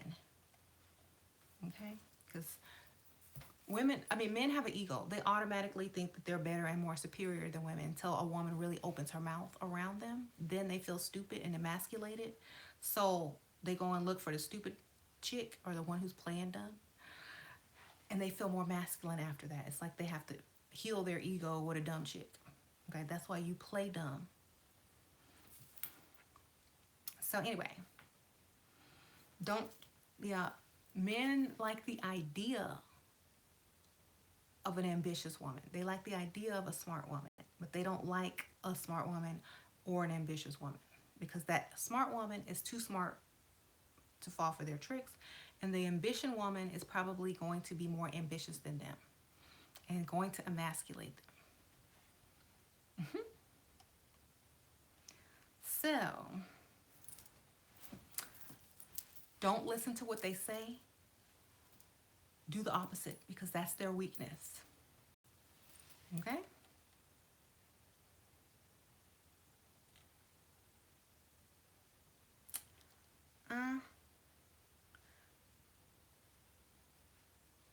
Anyway, I think I've said enough, and I'm going to go ahead and end this video now, and I will see y'all on the next video.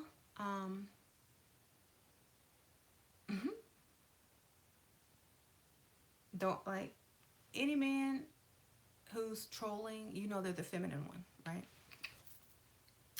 All the men on here are feminine men. You can see that they're complaining, making excuses, emotional.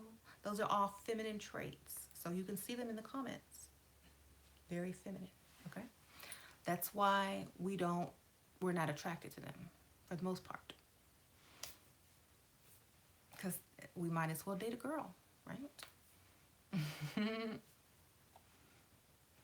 I don't know what the next video topic is. What should it be? Why don't y'all pick for me?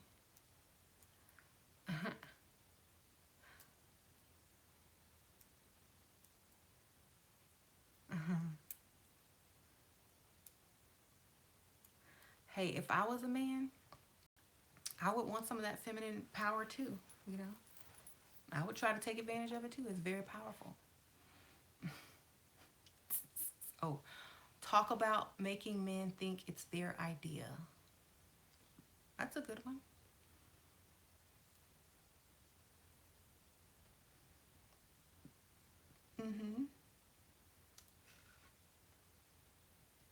So, when are you ready for a first date? When they ask you? I don't know. Women who boast about their careers in front of sugar babies who have everything. The future is female because men are turning into women. Oh, I saw like a makeup cosmetic bag that said the future is female. That's funny. How to date your husband? Tell him to take you somewhere? I don't know.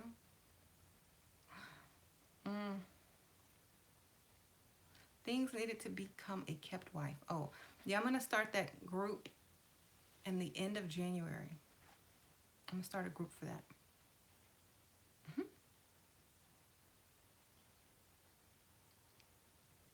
The future is men. The future is feminine men. Sadly.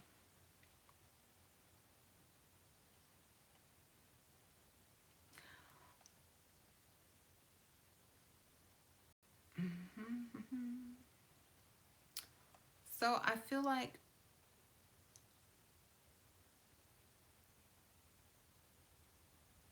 a lot of people that are doing manual jobs and things like that, in the near future, those types of jobs are not going to really be available, because it's going to be done more by machines and robots and stuff.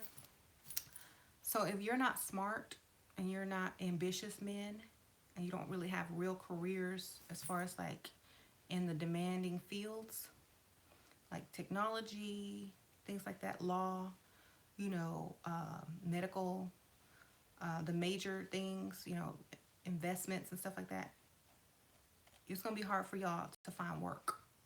So instead of investing money on,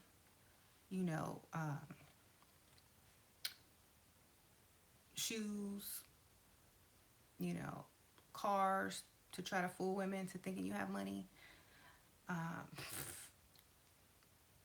invest in yourself and go back to school or get some type of career or trade that is going to be in demand in the future, because You know, half of y'all gonna be replaced by machines because it's not gonna be good. Or computer software.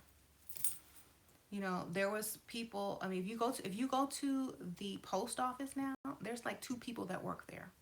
Y'all remember how many people used to work at the post office? So many. Now they have a machine. You know, so a lot of you guys are going to get replaced, especially you guys with government jobs. Y'all are going to get replaced and y'all are going to have nothing to do. So y'all need to go level up and find a career in demand. Okay? And y'all, you know, if women can do it with 5 kids and boast about her masculinity, you can do it too. Okay? With no kids, or no kids that live with you anyway. So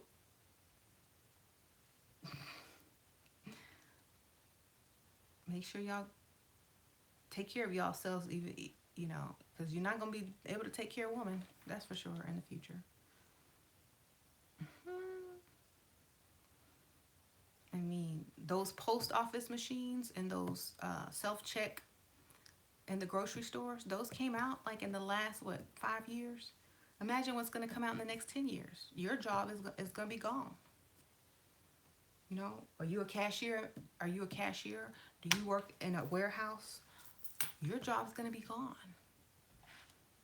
So secure something or some type of trade or education, because a lot of you guys are going to be replaced with technology really soon, or a computer software program. Oh, women will never be replaced. We're inspiration. We're the reason men create technology. Okay. We're the reason men have technology. So we're the muse.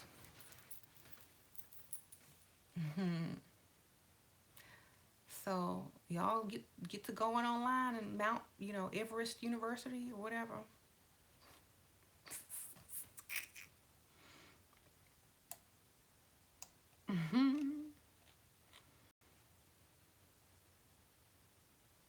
You're the reason men file bankruptcy.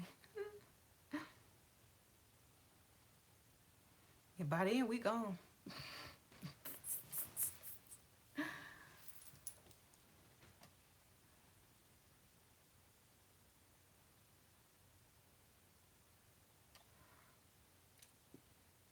Women were the first ones to get knowledge from. I ain't even gonna tell that story. Anyway, don't even worry about it. Don't worry. We're the reason why y'all wake up in the morning, okay? We know it. Y'all made the telephone so y'all can call a woman, okay? How you doing? You made the camera so you could take pictures of us and go home and do something with it with some lotion, okay? What else did you do? What is the first thing you took a picture of? You know, what's the highest grossing photography? Women, okay? So shut up. Who are you talking to and texting on the phone all the time? A man? A woman, okay?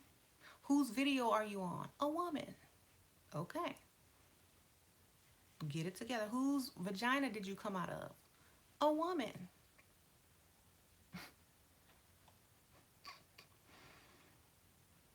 Who made you into MGTOW? A woman.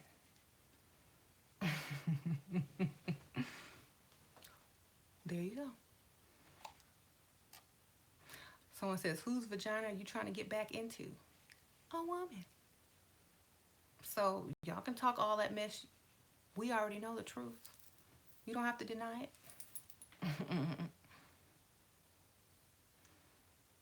Who do y'all try to dress up as when y'all can't, when y'all see, you know, you can't cut it as a man? And who gets more attention? A woman.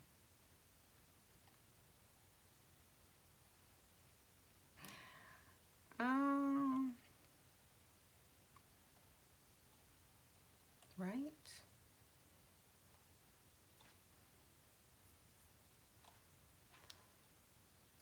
So everything that you do is for a woman.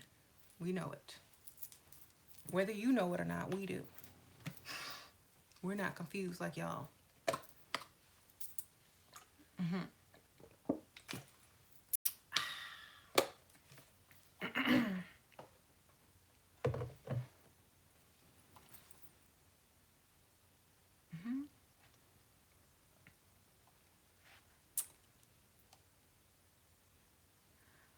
Mm-hmm. Mm-hmm. Mm-hmm. Mm-hmm. So y'all are on this video. Y'all supposed to be going y'all own way, but y'all made your way right back to a woman's video. You watching a woman. Straight on right. But you were supposed to be going this way and you circled back around, made a U-turn, and came right on back to us. Because you don't have anybody to talk to. So you want to come over here and see something that looks good. Talk to other women in the group, have them talk down to you. Because sitting there with your dog, watching TV, playing a video game, is not where it's at.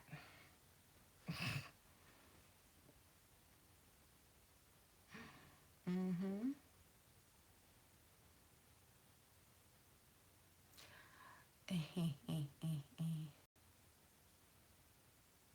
You know, look what happened to Bruce Jenner. He was in a house full of women, powerful women, rich women. He was being emasculated, told what to do, knocked around. He saw where the money was. He saw where the power was. Okay? He said, okay, let me get some of this femininity energy so I can get on the cover of all the magazines and get paid and, you know, make a speech and get some awards. And all he had to do was put on a dress to get all of that. He, you know, he knew what he had to do. Okay? Why? Because that's where all the power is right now. Okay? It's not in being a masculine man. Look what's happening to all the men in Hollywood who are harassing women. They're being exposed, called out, you know. So if y'all can't tell what's happening, you know, that's what it is. Use your femininity is the most powerful thing in the world. If you're throwing it away and trying to claim masculinity, you're going in the wrong direction of power. Okay? Because that's false power and it cannot, you know, it can't do what we can do. In fact, we control that power. You know, it's only they, you know, they know it. That's why they upset because it's their weakness. Okay? Think about it. A chick can lay in the bed all day, not get up, not lift a finger, make one phone call, and get paid what some dude gets paid in 3 months without doing anything. Just like, hey, baby, I need some money. There. Why? Because feminine energy, femininity. Men think he gonna get some. There you go. You got to go to work for 3 months, sweat, probably pay some child support, waste gas money driving back and forth, sit in traffic. All we got to do is make one phone call, okay? That's why y'all mad. And y'all know it. And then when you decide you want to date one of us, you get mad that you got to pay. Well, you're just mad because you're a man.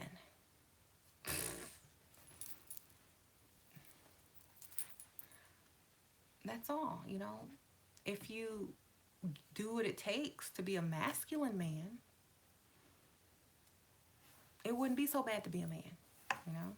But if you're low on the totem pole, it sucks. And, you know, I'm getting ready to go, but half of these pick-me chicks, they actually look decent enough to level up and to, they can, you know, and they could be a woman who can demand what they want.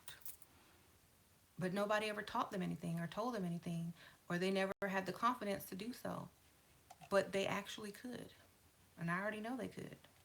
Because I've seen a lot of ladies transition into very beautiful feminine ladies from being kind of plain and, you know, not really putting themselves first. I've seen it with my own eyes, and their world has totally changed. Totally changed. Mm-hmm. Exactly. Like women, you know, when they pick a career, it's usually a good career, right? When men pick a career, it's like they messed around and didn't do nothing, and then they decide to go get a job as a forklift operator or working in a warehouse or being delivering trucks and going to schools that take 6 weeks to graduate from. Like, are you serious? Do you not love yourself, men? Is that the best you can do? You know, you spend more money on shoes and pants that you hang off your butt than you do on your education. You know, you could take online classes at night on your computer instead of being up on here talking about us because you broke. Okay, you could be right now studying how to code, technology, doing something, but you're on here talking about us because you broke. That's a problem. Okay, that's a feminine issue.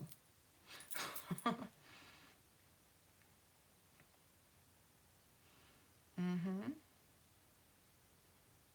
So instead of being on here, go enroll into Everest University online or something, your local community college or something. You on here wasting time. We don't care about you. We don't want you. We don't want your little check that we can get. You know, that's our nail money.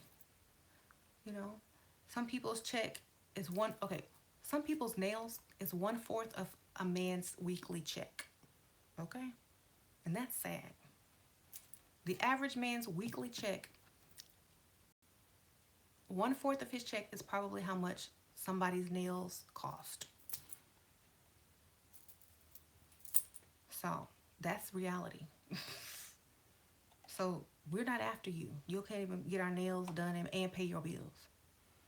And not that we would ask you to get our nails done, it's that you just couldn't even afford it.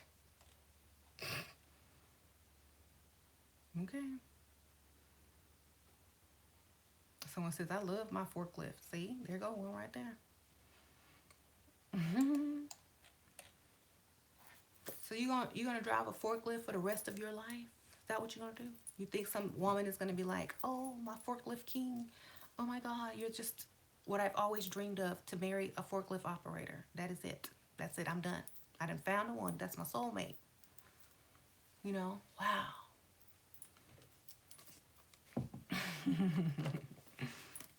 I done met my king.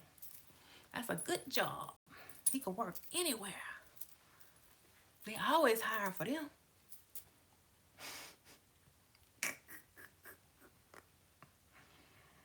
See? When you get home, you need to be online, going to school online to get to a management position or something. Learn how to procure and order the stuff from the companies that you're lifting. Then you can apply within your same company. Well, I gotta tell y'all this. You know, that's masculine. Never mind. Don't stop at forklift. Keep going.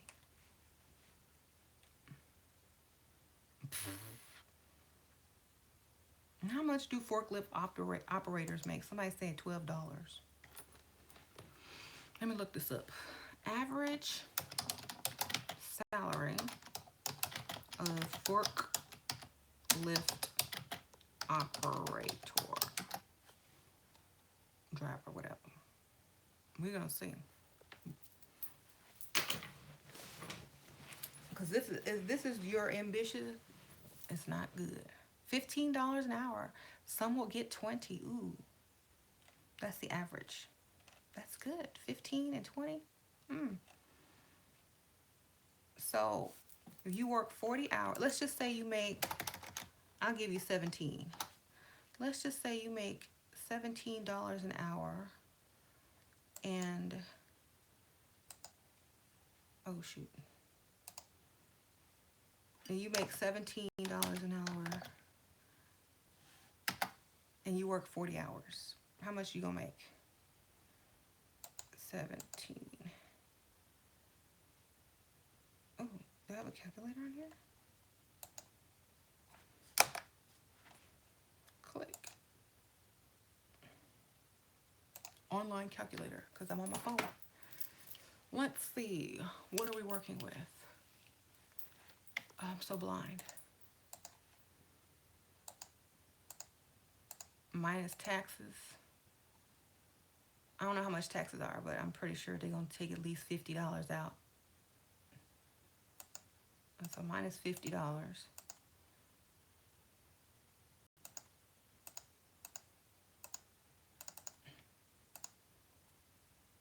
So, dang, it's not a lot at all.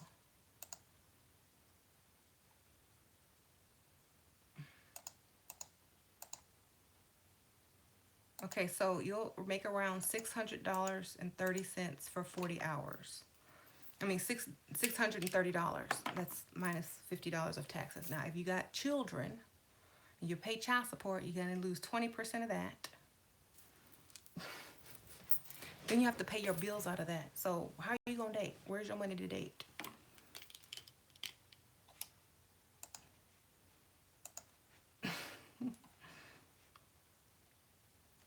You know, you're probably living in some bad apartments and on the bad side of town. I don't know how you can pay a car note with that. So you probably got an old car. So I don't know how you can afford to date.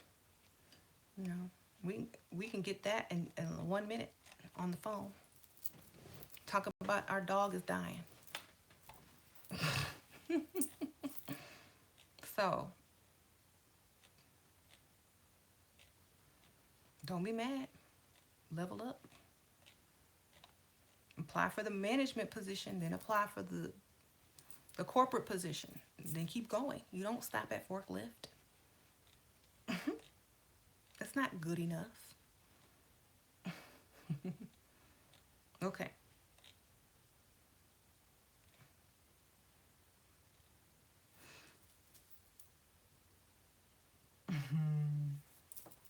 See? And he's probably old too. He's probably older than us.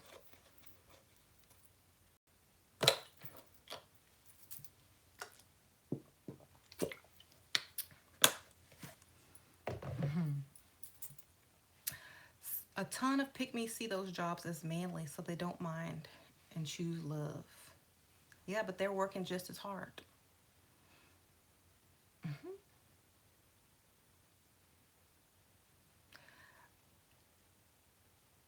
You know, if you're young, I say if you're like 20 something, that's a good job for a 20 something year old. You know, you're just getting in the world.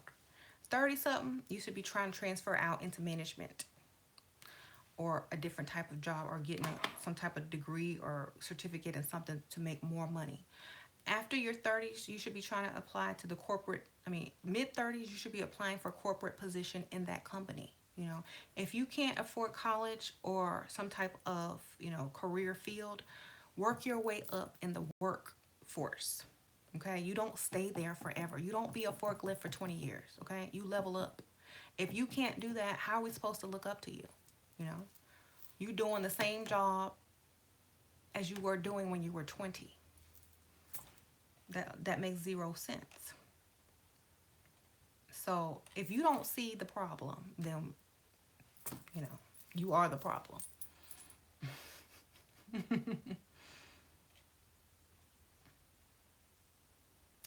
Anyway, so if you've been with the company for a long time, you know when the positions are available. You can go look on their website and apply.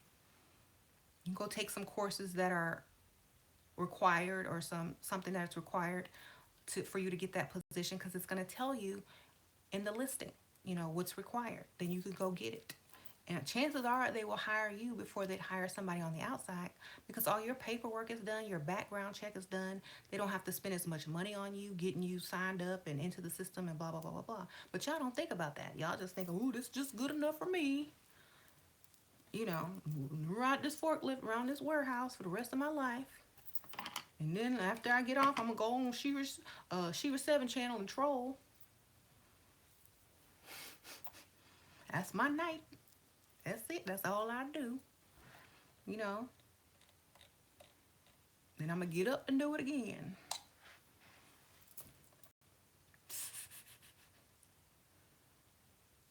Yep. So, but hey, at least y'all got a job. Some guys don't even have a job, so you halfway there. I'm not gonna be mad at your forklift job. At least you have a job.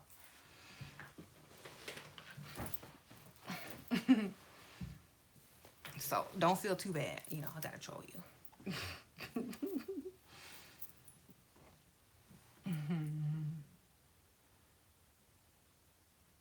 Ooh.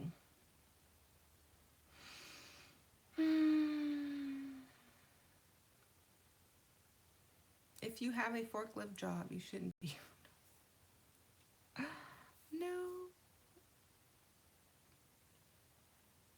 Maybe that's why. You know, if you make under a certain amount of money a year, you get benefits, and so you never level up because you're afraid to lose your benefits. So that's where they keep you. I don't know. I'm leveling up. You won't need those benefits if you start making real money. Like,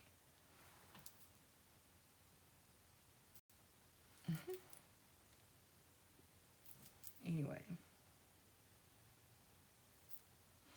Somebody asked me to start like a man group to help men level up. I'm like, why can't they?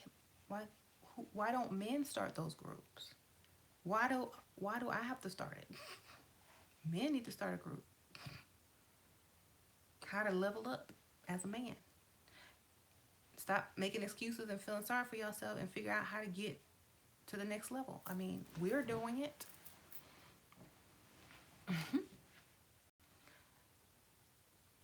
MGTOW is not leveling up. It's giving up. There's a difference.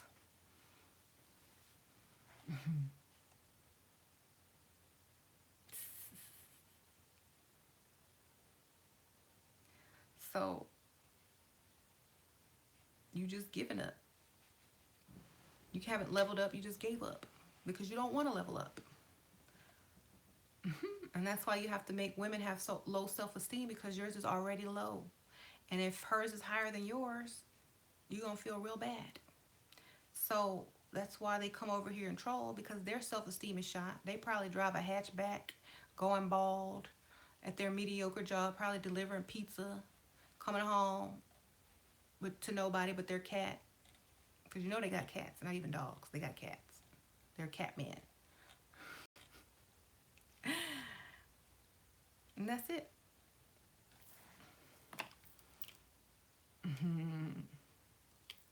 Poor thing. Some of them want to drive Uber, but they can't because they can't get the new model car. So they got to deliver pizza instead. They missed Uber by 2 years. Uber cut them off.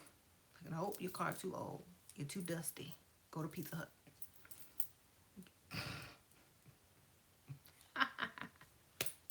Like, dang, I just barely missed Uber. And you be trying to lie on the application, and then they see your car, and they're like, nope, you must have made a mistake. This car is too old. Dad.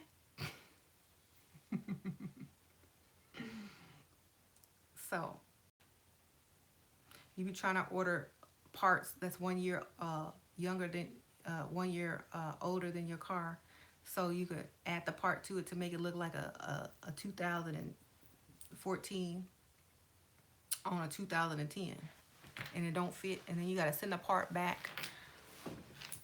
Oh, you got the wrong part. No, I didn't. See if you can get it on there. Going to the junkyard, scrap, talking about, y'all got a 2014 hood?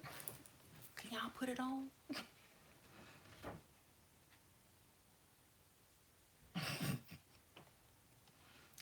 I got a full Uber. Y'all laughing. I probably just gave somebody an idea. Oh, that's a good idea. Gonna do it. They're gonna be on on the phone with the junkyard man tomorrow morning. Hey man, because all you need is the grill and the back to fool people to thinking it's the new year.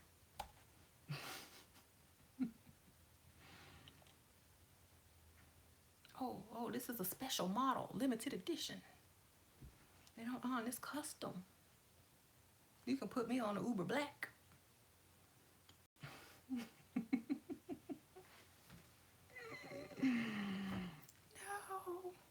Um,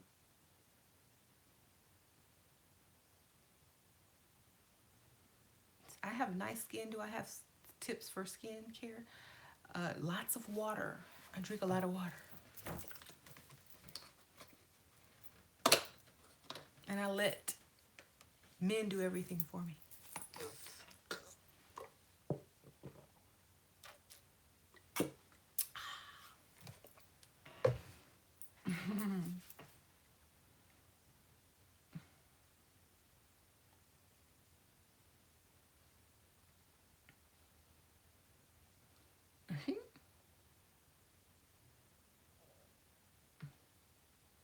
Can a woman who gets into physical altercations be seen as attractive?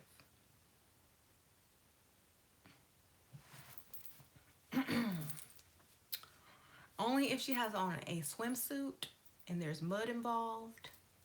Yes. If she's scrapping in the street like Sharkeisha, no.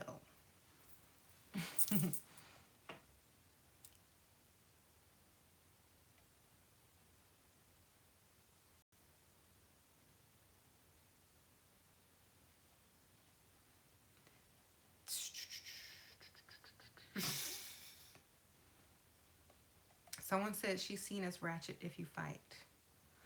Have you been fighting?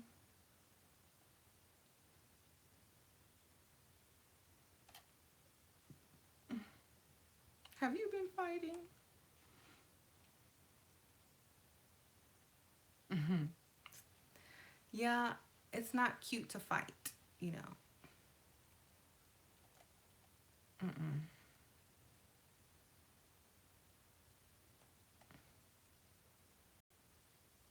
Do I think women need men? We need them to do stuff for us, but we don't need them. Like, need them, you know. Um, they like to feel needed, so we got to pretend we need them. Give them some purpose, give them some jobs, you know. Of course, I think women need men, but they're not a necessity to survive unless you just need to procreate with one. But I think men and women complement each other as far as the masculine and the feminine. If the gender roles are correct, but I don't feel like anyone needs anybody, you know. But they can benefit from each other a lot. Uh,